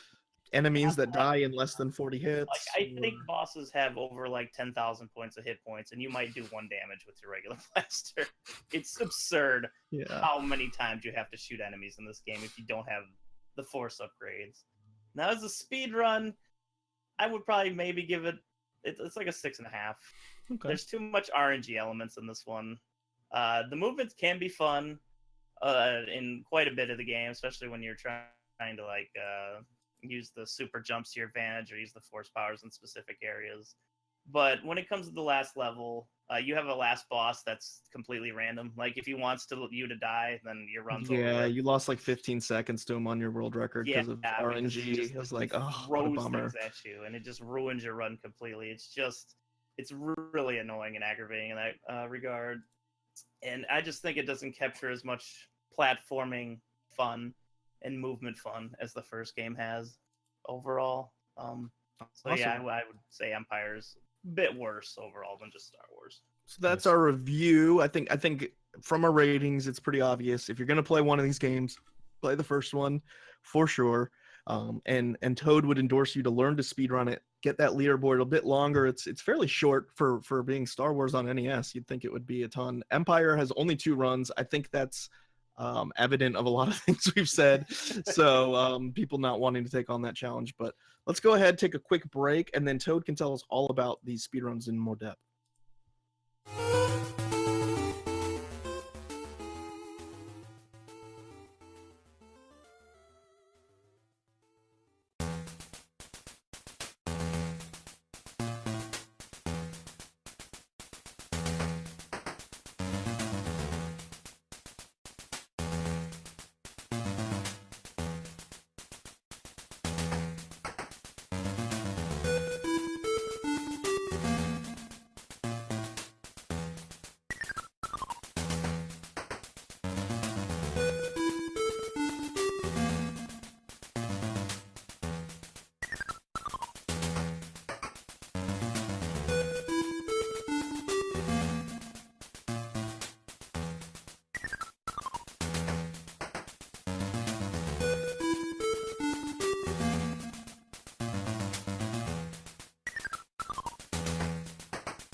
All right, so as always, we'd like to talk a little bit about the speedruns for these games, and since we're talking about 2 different games, we'll kind of separate it out a little bit. So the world record for Star Wars for the NES is 9 minutes and 26 seconds by our friend here, Toad. And one interesting piece of trivia is that the world record for this game was actually achieved on May the 4th, 2017. So that's awesome.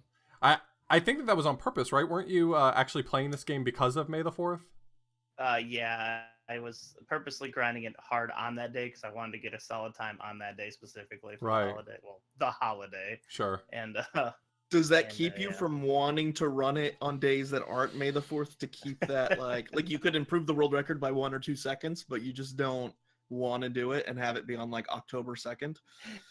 No, that's fine. I ran it before that, but I saw that May 4th was coming up, so I was like, I might as well aim for this specific day to be the record on because it's fitting. That's I wouldn't mind. I would love competition in this game.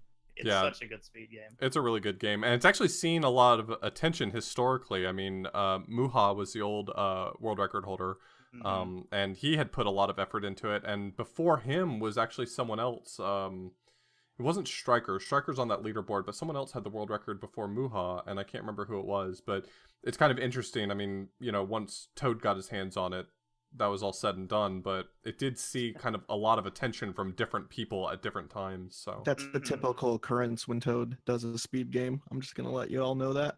yeah. But But it's one of those like 10 names where you're like, oh no, they're running the game that I like. I have world record for. Well, that was a good time. That was a fun run on the top. so this game's it does have an any percent and 100% category, as we mentioned. There's you can just play it and skip all of your partners and things. What all does the 100% include? Do you know offhand? Is it?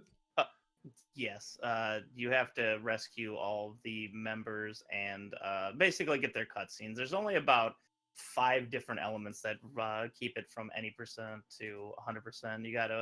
You have to rescue R2 in the first level instead of just going to get your lightsaber. You have to get Han in the cantina before you steal his Millennium Falcon. You have to get Leia when you're escaping the Death Star, and you also have to talk to C-3PO and R2-D2 on the Death Star as well. That's the only real difference is you have to go to about 4 different areas. So you don't have to collect like all of the. You don't have to collect like all of the shield upgrades in the hangar or anything like that. Or the weapon upgrades at all. Nope. Okay. And that's like an 11-minute something time. Like it's just like an additional like minute and a half, 2 minutes or something. Yeah, it doesn't add too much. Yeah. Just a couple different path changes. That's cool. So I mean, for that game, there's not a. I mean, for being such a cool speed game in terms of like watching it, there's not a lot of tech to speak of. This game's not like glitch heavy in general. I mean, there is one glitch. So you were talking a little bit about the P speed mechanic before. You were talking about how the controls differ between this game and the other game. So do you want to speak to sort of what makes this game unique at least? Right. They were big fans of Super Mario 3, and they decided to put in P speed for this one as well. But they also decided to make you seem like you're just floating in the air most of the time. So like a lot of the unique movement in this game comes from like the actual mechanics they wanted you to use. Like you can see right now, they have the little elevators with the arrow ups or whatever they shoot you up in the air. Like all these aspects, the running and you want to keep running speed, of course, as much as you can. And it actually takes a decent amount of time to hit that running speed. But there's a lot of times when you have to like quick turn or like you're riding one of those weird arrow vaders that you got to like spin in the air and circle around. And the overall, like the feel of this game, I would compare it to something like a Mario game when it comes to the movement, because you're kind of like the most of the game is going to be based around that specific movement. So you're trying to get as like fluid with it as possible. When it comes to glitches, there's like none in this game besides one on the elevator level. I can talk about that real quick. When you fall in this game, there's a certain height that does damage to you, or you will just die. It's actually pretty quick, especially for how floaty you jump in this game. But in the Death Star section, you can actually skip the entirety of a door maze, pretty much. But when you fall, normally you would die, but if you hold up, you'll actually frame perfectly enter a door, and that will completely skip any of the door maze that you need to do at all whatsoever, which is a really nice feature. So you just hold up, and as soon as you just hold up, that's it. As Okay. soon as you hit the ground, it'll just it'll warp you into the door, and you're good to go. That's And nice. It's nice that you don't like get killed on the other side of the door. That's always the way it is with tricks like that. Is you discover, oh, cool, I can frame perfect open the door, but then the game remembers that you had been falling, and so when you get to the other side, you die or something like that.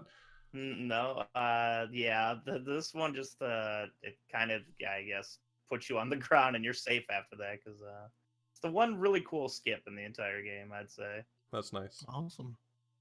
Well, yeah, that's cool. So, I mean, that's most of the tech for Stars for the NES. It's a very short speed run. A lot of it is just knowing how to navigate the stages, knowing how to avoid enemies properly. You know, like Toad mentioned, there's the door maze and the Death Star, which is a lot of sort of quick platforming and then understanding how to get through the level. But for the most part, all the boss fights are really fast, especially with the lightsaber. The trash compactor goes down in like 2 hits, right? You just hit it once to knock it off, and oh, it's just one. You swing and knock it off, and it flies down. If it falls off the screen, it dies, but it's faster if you just smack it. But yeah, it's just one shot with the lightsaber. Yeah, and a lot of it says in the booklet that the Game Boy version says in the booklet, because I had it up for my Game Boy Quest, was like, try the lightsaber on the on the trash compactor boss or whatever. And so I was like, because I tried it with the laser first, and then I pulled it out, and he dies in 1 hit. I was like, that was a bit anticlimactic, but okay. I mean, how are you supposed to defeat that boss? I think that's what. There's 4 ladders that you can grip onto, and you can just shoot it with your laser until it falls off. Okay. As opposed to just walking up and slicing it off. So it seems like the game is balanced around the idea that you're going to do most stuff with your blaster, but then if you bring a lightsaber, it's just completely overpowered. It's just completely wrecks the game. Yeah. Okay. You never bring a blaster to a lightsaber fight. So this item that if you're playing casually, you should probably collect anyway, since that's how you find Obi-Wan. Right. It absolutely breaks the game, as if they hadn't even expected anyone to have it. That's fantastic. And then by the time Game Boy came out, they at least put it in the booklet to be like, hey, our game's broken in this way. You should try and do stuff. There you go. So moving on to Empire Strikes Back. So Empire Strikes Back is developed by a different company, like we mentioned. It's a completely different beast. It plays, despite looking very similar at first glance, it plays completely differently, for better or for worse. The world record is in 1654 by Toad. Again, Toad. And I'm sure if there were a Return of the Jedi game, he would have the world record in that one as well. But I mean, you got to run it on Game Boy then, bud. I'm ready for it. Let's get some Game Boy runs. The speedrun for Empire Strikes Back, I think, looks really nice. I'm often a fan, even though it's very frustrating to play sometimes. I'm a fan of games where, like, unintended movement is faster than just running. So, like, jumping happens to be slightly faster, and you know when they were designing the game, they didn't intend for you to just jump constantly. But because that's faster, you're just going to keep jumping constantly in a speedrun. I always like things like that. It's kind of silly just watching a character constantly jump or constantly doing some, like in Symphony of the Night, you constantly are doing the backdash. I just love little things like that where it's like, we accidentally made this faster than running, so you're going to do that instead. It's weird seeing Bunny Luke just hopping through the Star Wars universe. It's an interesting way to view the man, you know? Also, from personal experience, I find that often makes routing kind of an interesting on-the-fly challenge, because you'll say, okay, I really want to jump here, but there's not quite enough platform left, so you have to, like, on-the-fly make decisions about, do I jump, do I run, does it matter? And so I find things like that very fun from the player perspective, but whether or not that necessarily makes it a good speedrun remains to be seen. So the main speed tech that you'd see when you start running the game, if you started watching a run, is this mid-air jump that you can do with the Tauntaun in the first level. So how does that actually work? Yeah, so the Tauntaun is unique to only the first level, and it's kind of a shame too, because you can actually abuse one of the biggest glitches in the Empire Strikes Back game. Empire Strikes Back. Oh, excuse me, fumbling over my tongue there. But the Tauntaun, I actually said it was down earlier. It was actually the jump button. If you jump with the Tauntaun and hit select and then hit A a frame later, you can actually jump mid-air. What's happening here is that you're trying to get off your Tauntaun mid-air, but instead the game just makes you forcibly go down. But actually, for a frame, the game thinks you're on land because you're trying to get off the Tauntaun. So you can abuse that to just jump up. And what happens is you real quick grab the lightsaber, head back to the beginning, and then you do that glitch to get to the top of the initial cliff. And what's on the other side is the trigger for the next stage. So you don't have to actually go through the whole stage. You could just go back to the beginning, jump up to the cliff, and exit through the left. Can Tauntauns do that IRL? Yes. Cool. So one thing that initially occurred to me when I was watching the run of this, so you climb over that first wall at the far left, and by going to the left there, it ends the stage. That's definitely not the intended place to end the stage, right? Like, that's not... No. And so how does that work? Is the game just checking for your X position, thinking that the only place you'll exit that side of the screen is from somewhere inside the level? And it's been a while, but I think you're supposed to kill the what is it called? The droid that's on the planet, probe droid. Okay. That gets shot down on the planet. I think the boss is supposed to be over there, and when you kill it, it actually unlocks the end of the level where you can go right and trigger the end of the level. There's a giant like Yeti type thing you fight at the end of that level, generally. Oh, the Wampus. It could be the Wampus. I could be mixing up my games here, but when you beat the boss, you're supposed to be able to jump up and actually get past this invisible shield to trigger the end of the level. What happens when you jump up to the left of the cliff is the stage kind of circles itself. So when you're going to the left at the top of the glacier cliff thing, you're actually just going straight to the end of the stage, and it just triggers it ending right away. Oh. Okay. Yeah, that makes sense. So the second stage, this Hoth fight, with the land speeder or whatever you're in, snowmobile, snow globe, how does the routing work with that? Because watching it seems very interesting. I mean, the game's kind of intending for you to just keep like looping back and forth, right, and shooting them with your phasers, but you do a bunch of different things to kind of make this level go as fast as it can. Can you kind of explain that routing decision? Sure. In the Hoth level, you have to kill 10 walkers in order to proceed, and the best way to do that, maybe the intended way they thought it would be, was you to actually shoot the walkers down. But again, every boss in this game has 10 million health points. So in order to speed that up, you get 5 harpoon cables, and what a harpoon cable does is instantly kills a walker. All you have to do is shoot it once, and it's dead. You get enough of those to kill half the walkers. But there's another portion to this section that if you get your snowspeeder damaged enough, it will crash, you will fall out, and you get to play as Luke. And what Luke can do is he can also instantly kill walkers. Just like in the movie, how he goes up and shoots his rope and slices it open and throws a grenade inside. So in order to take advantage of this aspect, we use the harpoons for the walkers that are really spaced apart. And when we actually get to the section where the walkers are really close to each other, we go ahead and intentionally crash the snowspeeder and let Luke take them all out really fast, get back in the snowspeeder and do it again. And so the snowspeeder respawns? Much faster. Yeah, you have to kill 5 troopers, and once you get their items that they drop, it'll respawn the snowspeeder. And when it respawns, does it respawn with more harpoon cables, or does it stay the same number? It does not. You only have 5 set for that whole mission. So when you die and get into, when your snowspeeder dies and you get into a new snowspeeder, you are still stuck with the same amount of tow cables. So that's why we have Luke on the ground, just eliminate immediately, and we use the snowspeeder for speed basically, and getting quicker to the walkers that we need to get to. Gotcha. And then when you get to them, you just crash it again or something. Yeah, you just crash it again at the end and head out, blow it up, and then continue the next mission. Is there movement / location set, or is there an RNG element to that? I mean, there's no RNG. Walkers are always in a set pattern, so you can always crash in the same spots. Troopers walking around on the ground are in fixed positions as well. They are, but they aren't. I think it depends on where you're jumping. Okay. And I mean, that's kind of hard to actually manipulate properly. But where you're jumping, they'll usually spawn one between each walker if they're close, or they'll actually spawn all the time if you're too far between walkers. When it comes down to the rest of the run, you said this run is heavy in RNG. Is that just the final boss fight, or is there other stuff that is, heavily influenced by RNG? Like how the enemies react to you. Like you could see them moving extremely fast. Like take the ATPT for instance, when you're trying to destroy it, and then we'll jump into it so you can get across the section. It will either go left and right, and this isn't too manipulatable, and it can actually just outright kill you as well because RNG.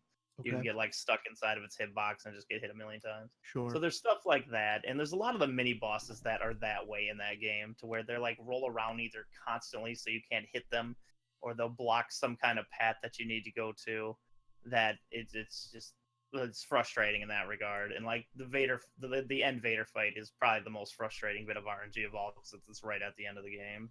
Yeah, and that he can throw different items at you where you kind of have to do a menu to switch over to a force power to like jump away from it and then go Yeah. back to the lightsaber. So that's like menu time plus movement Mhm. time.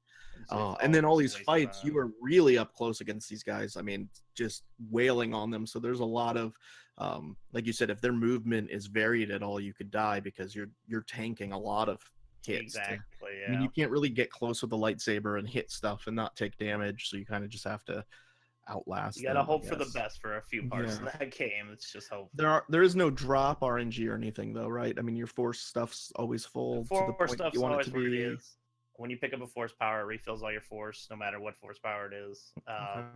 Any items that the enemies drop are always the same, so there's no RNG in that aspect. Okay, that's Awesome. nice to hear. There's also, I mean, we talked a little bit about the constant jumping, so that's the basic movement tech for Empire Strikes Back, but and we also talked about the holding down to jump. So those are the two big movement mechanics.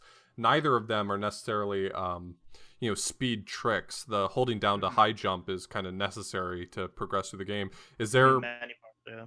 Yeah, there's. It seems like there would be no way to actually beat the game without it. So, without doing That's that, correct. and then the jumping constantly. So that seems like the main speed tech throughout the game.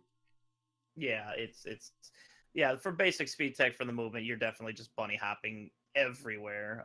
There's a couple of blind jumps if you're casual to the game, but if you're speedrunning it, you got to make sure. Like, you'll see me running on sections when I could be bunny hopping for like a few extra frames, but there are just some cliffs that are just too dangerous to bunny hop to the edge to, where you'll just fall and die, and that'll be another reset.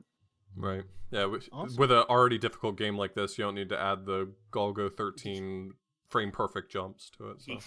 Good lord, that jump. Yeah.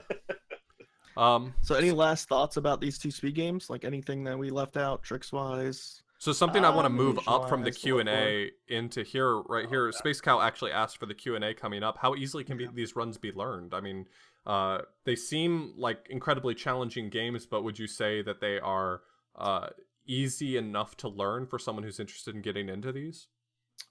I would say yes. I would actually say Empire is an easier game to learn in this regard, because there's not as much heavy movement. As you can see, in Star Wars, a lot of the crazy time when you're floating, especially for the last platforming level, is extremely precise. And this is on a casual standpoint. These are just jumps that were made for the game. Mm-hmm. And a lot of those are actually really tough. I don't think it's like extremely hard. Like, if you're going to go with save states and, try every level over and over again, you're eventually going to get it at a pretty decent pace. I don't think it's too hard, because it's just simply movement in the end. You're not doing like frame perfect glitches or anything like that. That's like Mega Man 1 in that regard. But I think overall, Star Wars is a pretty difficult game to learn, that if you had like an easy movement tutorial or something, that you could definitely do it without too much trouble.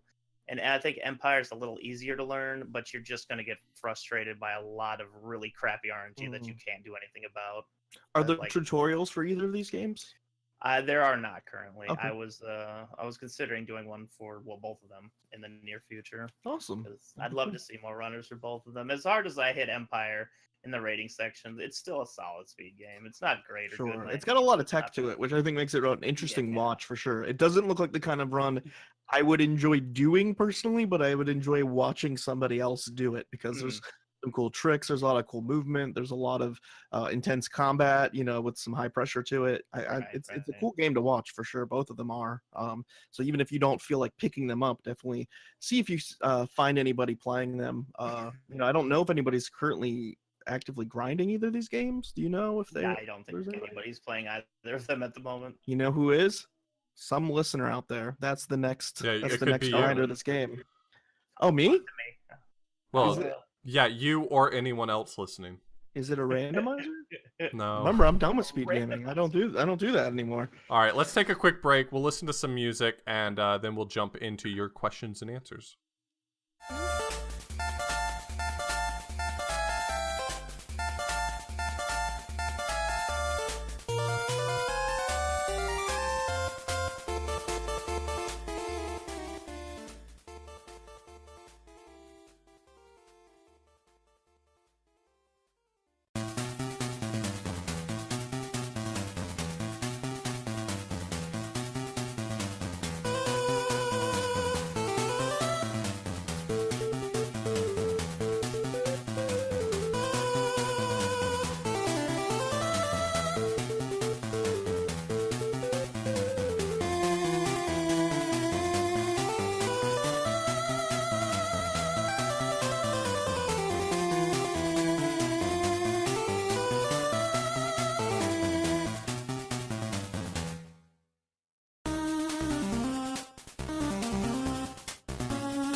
So we are here answering some of your Q&A, stuff that you've posted for us in our Discord channel. So as always, you can post. We have a listener questions channel on our Discord. It gets cleared and restarted every single episode. So clean, ready for you to ask questions. We post what episode we're going to do. You can also send us questions long form on our email if you want to. Electronic mail. Yeah, electronic mail, theframesavers@gmail.com. Or you can hang out with us while we're recording the episode, and while these things just pop into your head, questions you have, you can throw them into chat, and we'll answer them for you right here. So just to get us kicked off, a question from the chat, Andy J. Retro asks, for Toad, what's the most inscrutable element in either game that makes you think, why is this in a Star Wars game? The most inscrutable element, I would easily say Empire's music being butchered. I don't understand anything. That Star Wars is one of the most notable like movies for its music and its musical influence in the story, and they completely butchered that in Empire Strikes Back, the video game. I don't understand, and I will never understand why this atmospheric music was added. It stinks that you can't play as Yoda, and I'm gonna say that actually makes sense with the story. But I will say, we talked about the prequels earlier, and I want to mention this. Like, the best part of the prequels is seeing Yoda be in a lightsaber battle. Like, I'm all in on that. That was awesome. Sure. So okay, like, all right, that was badass. But what else? Like, you didn't get to cut open a tauntaun and crawl inside it. That was kind of a bummer. I mean, what do you want that to be? A QuickTime event, or like oddly specific?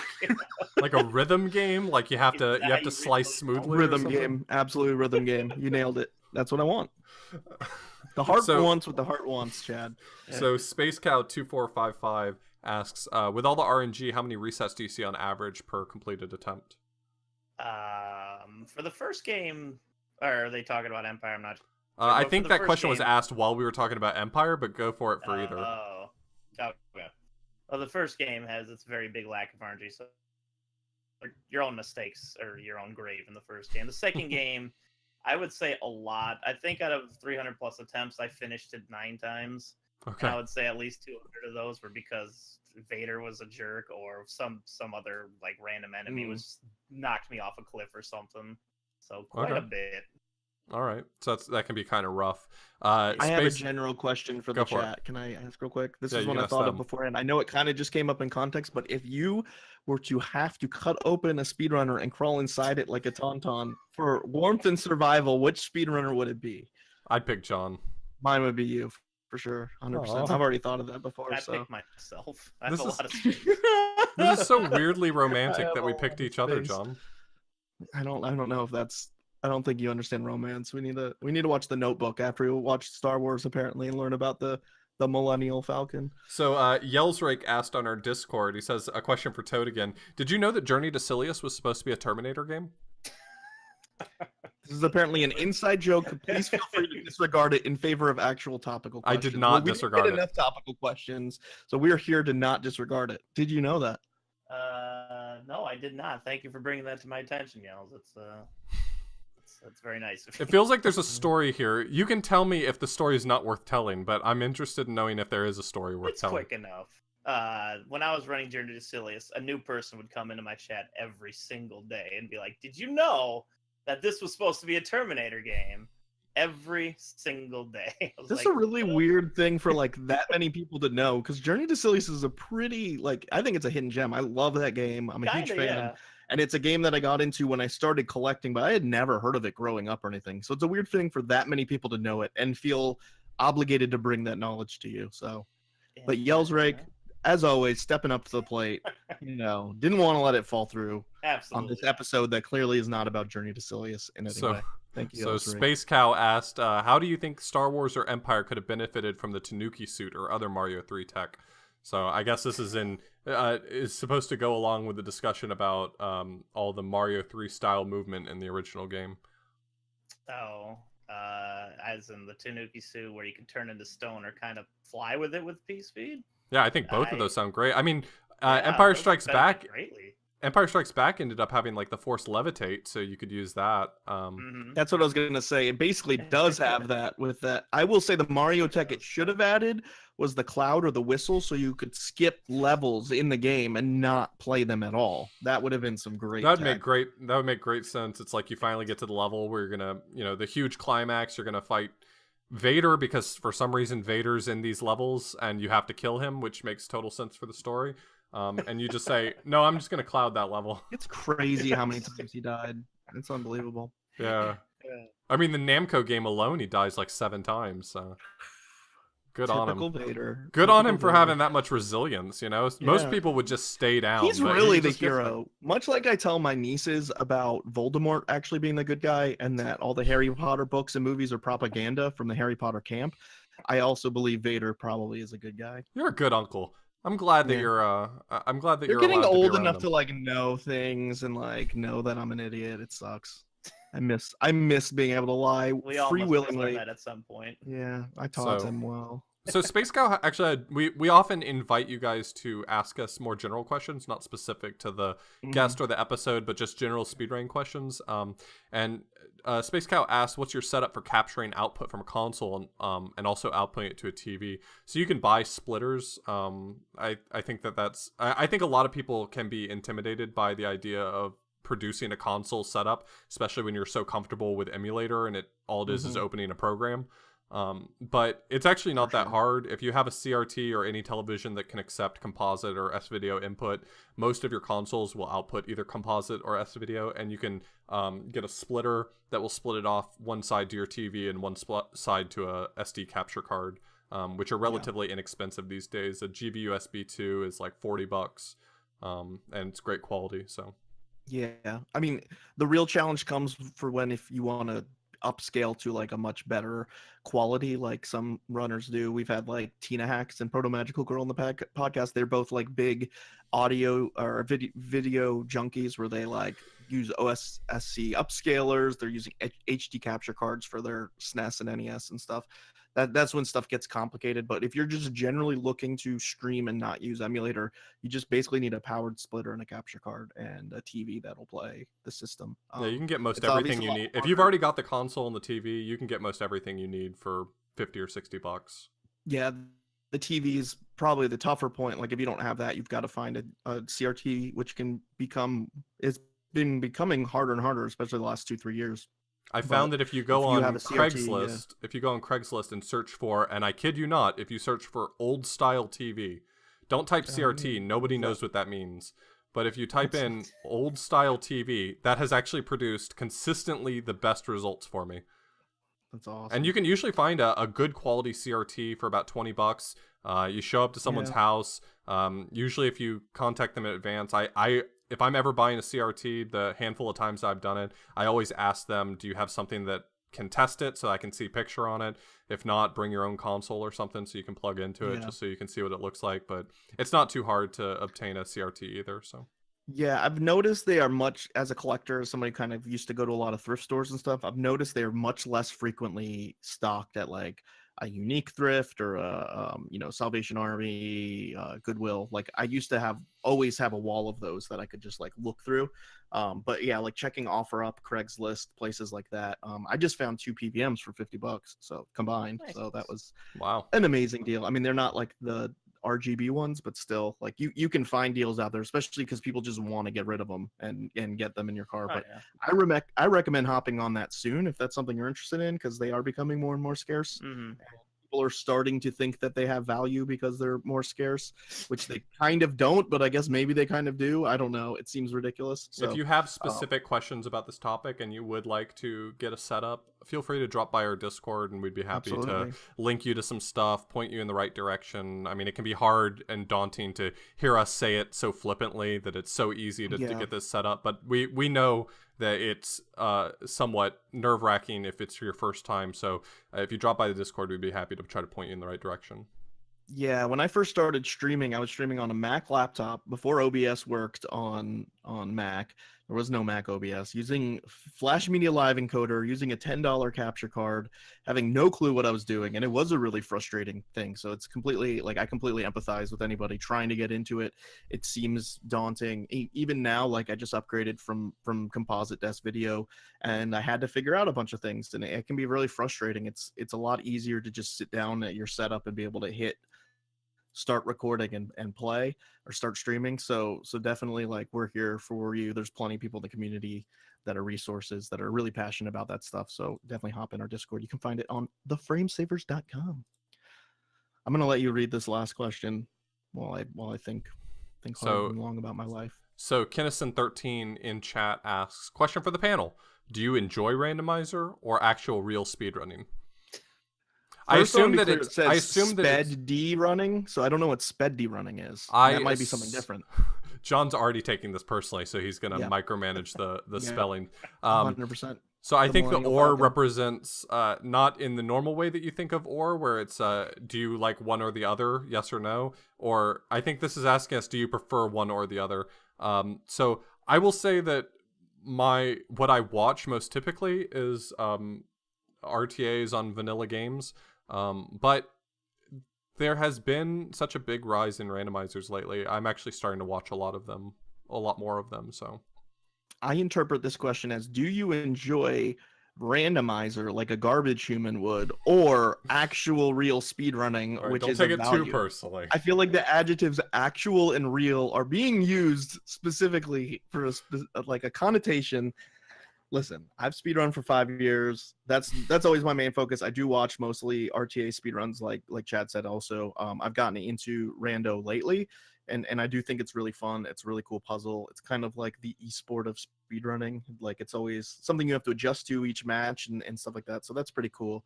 But yeah, like RTA should always be my focus as well. I love, doing the tournaments, doing the learning new runs. I think that's always been something we're into, but I am more open to randomizer now. Now that you're doing a Link to the Past randomizer, are you going to do the Link to the Past Super Metroid crossover?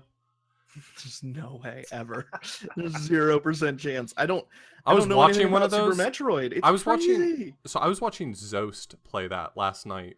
And he is the best you get at Super Metroid. He's the best you get at Super Metroid, and he's actually really good at A Link to the Past. He's got a sub 130 in A Link to the Past as well, and it looked like it was going to take him like 6 hours. So I don't have time in my life for that. I wanted to bring this up kind of like in the beginning as like speedrunning news, because it's not usually something we talk about. This is definitely something. Here's a natural plug you might hear on the Warp World podcast. Our buddies at warp.world.podcast, podcast.warp.world. Sorry. They kind of talk more about these topics that are like time sensitive, like news, like speedrunning news and stuff. But somebody has Frankenstein together somehow a randomizer that both combines Link to the Past and Super Metroid, if you weren't aware. So you go in a door in non-used one game, doors, like ones that you wouldn't use for any purpose in randomizer. Like, you'll go into a certain place in Death Mountain in Link to the Past, and then you're in like Norfair in Super Metroid, and it uses you pick the doors... up items in Link to the Past. Like, you'll pick up bomb upgrades or like the ice beam in Link to the Past, and then take it over to Super Metroid. It's insane. It's insane. Yeah. It uses primarily the fortune tellers huts, which don't get used really in randomizer or in casual play. It uses the fortune teller huts primarily in A Link to the Past, and it uses the doors to map rooms in Super Metroid. Sure, because you're not going to need to use map, hopefully, I guess. Right. So I mean, it's really interesting, and it produces some really interesting gameplay where like you can't make any progress at Super Metroid because you haven't found Morph Ball yet, and so you got to go and play more Link to the Past to try to find Morph Ball. Like, it's not a situation you'd really expect to run into. Space Cow saying boots are missile locked was a line from one of them. So like, I mean, that's just like conceptually. Me and Chad both just played Super Metroid for the first time casually like 6 months ago. You just played it again for Skybill's St. Jude's marathon, but like neither of us have grew up playing Super Metroid and stuff. It's a tough game. It's already hard enough to imagine speedrunning it, sequence breaking without certain items and stuff. And as somebody who has completed like 10 Link to the Past rando runs this past week, so I did a lot of it, but I'm still very new to it. Like, just wrapping my mind around the logic of a game that I've speedrun for 2 years is like hard enough for me. Then imagining incorporating another game into that and like thinking about how they interact, like I don't know, man. I think it might destroy us all. I'm worried that this is literally an asteroid coming to hit the Earth, and we will all die from this randomizer. I don't know how. Do you watch any randomizers, Toad? There's a number of really good NES randomizers, so I just wondered whether or not any of them pique your interest. I think my favorite overall randomizer is actually Final Fantasy. I think it brings like the most interesting gameplay variation-wise with how the items get moved and stuff. Yeah. I watched LTTP for maybe a week or two. I was like, this is pretty fun, but I can't really just sit there and like I can't believe how popular that is. Like it's insanely popular. Yeah, it's great, but it's like, a juggernaut at this point. I can't sit there to watch it. Yeah, and you know it's fun, but I'm always going to be somebody who prefers watching RTA over randomizer. It's fascinating to me the amount of Link to the Past knowledge in the world now from people who don't RTA run it. Like as somebody who has, you know, been grinding to a 129 for a while, and hopefully we'll get that in this next year or so. Like it's amazing how much people know more than me about Link to the Past because of Rando. They're like, you know, there's so much of that game I don't know. Because I don't play a lot. Like any room I don't go into normally, I don't know that room. So I think there'll be college courses on it soon. Honestly. Oh my gosh, probably. I mean, it's the only way. It's only. This is the end. This is the last episode. We're done. The whole world's ending.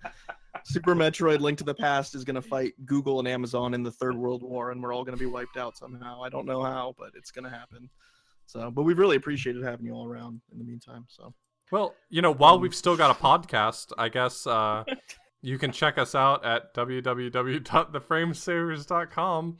Absolutely. Where you can get links to all of our everything, like Twitter and our Discord, but not our Twitch. John keeps reminding me that I haven't put the Twitch on there, so maybe that's why you haven't watched us yet. But if you haven't watched us yet, we're at twitch.tv/theframesavers. So I mean, just come here. There's people literally sitting on that page, you can just type it on their tab in browser, just been waiting for us to get. Just type it in your computer. It's that easy. Just type it in your the Framesaver twitch.tv/theframesavers.com. Like in my BIOS. Yeah. Just type it in there? Just type it right in. Is that how computers work? So one of the links that you can find there is actually our Patreon, where you guys have shown us incredible support, allowing us to put together not just this podcast, but more projects that we have coming down the line. We've got some stuff coming up that your support has made possible. It's really the only reason we're able to do it. It's the reason why we're doing pocket episodes. It's the reason why we have our listener selected episodes. It's the reason why we do all the things that we do. But in particular, we wanted to give a special shout out. Before we plug these people, because I know people will turn off the podcast at this point, we need to plug our boy Toad 224. Yeah, go for it. Like before that. So Toad, where can people find you and watch you do speedruns? My lovely Twitch channel, twitch.tv/Toad22484. I always upload all my videos onto my YouTube, which is of the same thing, youtube.com/Toad22484, which I've actually had around for about 15 years now. Oh wow. Yeah. You're an old school speedrunner. Yeah. It's I've been speedrunning on his dinosaur. 2006, I think. Well, speedrun's about 2007, but before that was I did some other stuff. But regardless, I also have a Twitter, the same handle. I will always announce what I'm doing for future plans or when I'm streaming or anything like that. I also have a Discord for the same thing if you're interested in joining that. And you do stuff on RGL quite often, right? I mean, you just organized the Retrothon, which we were plugging here on the podcast for a while. Hopefully people got to check that out. You did a great job. That was a really good marathon, too. I don't think I said to you specifically, but that marathon just went over so well. It was really well organized. Sometimes when these new marathons start out, you know, it's a bit of a rough start, you know, as they're trying to get in there. But you guys really did an awesome job for a first-time try. The staff at RGL did a wonderful job of helping coordinate that and run that so incredibly well. And it went beyond anything I even thought it was going to be. And I can't wait for the next year of it, honestly. Absolutely. Yeah, so Toad heavily involved. We've talked about them before. We've both streamed on there before, but Retro Gaming Live is a Twitch channel. You can go follow it. It used to be 24/7, but now it's like more focused content where they have like plans for team content, you know, different events. You have a lot of different team events. Yeah, like different races, different like weekends. Like this weekend we'll be racing beat 'em ups or some specific game. It's really cool. I don't know how you all make the time to do all that stuff, but it's really awesome. So go give them a follow as well. But follow Toad everywhere. He's just a great speedrunner, awesome guy. And you can be at SGDQ. I unfortunately don't think I'm going to make this bummer. GDQ. My last question though is 22484 your zip code? No, it is my birthday. Oh, okay. just curious. I wasn't sure if it was like, like people are like, I'm from the 22484, and then they get tattooed on them, and I don't know. Maybe that was you. I don't know. Yeah, we're a Now I big know. gang. Now I know when to wish you happy birthday. Yeah, me too. And now I know how old you are. Yeah.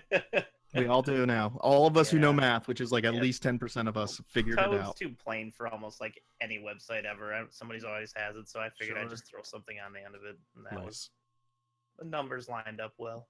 Definitely give Toad a follow. We also got these $25 a month patrons who helped make us be able to do a lot of these projects, as Chad said, and we got some cool stuff coming up. We've got Tina Hacks. She's twitch.tv/Tina Hacks. She does Shantae. She does Wonder Boy, Final Fantasy VI, Link to the Past, all kinds of retro speed runs. She's a really awesome streamer. She's been on the podcast for our Shantae and the Pirates Curse episode, so go give her a follow. We've also got Drex, which is DDRREEXX. He does lately a lot of casual learning new speed games, a lot of casual play. He's the reason that Chad is cursed with playing Pugsy until he dies forever. So go give him a follow. Which is looking like it might be pretty soon. So it might. Well, yeah, with the Link to the Past SM randomizers, it's not that much time left anyways. What else do we have here? My notes like updated. And Mr. Pizak, he actually streamed really recently. What? Yeah, Go Mr. support Pizak. Mr. Pizak and yell at him, tell him to stream more often. Yeah, he I don't remember what he was playing though. He was I remember everyone on our Discord said, "Oh my god, Mr. Pizak is streaming," and we all went and watched him for his like one stream this year. But go tell him that you want him to stream some more because he's really awesome. And he's really fun to watch. He's a really friendly guy.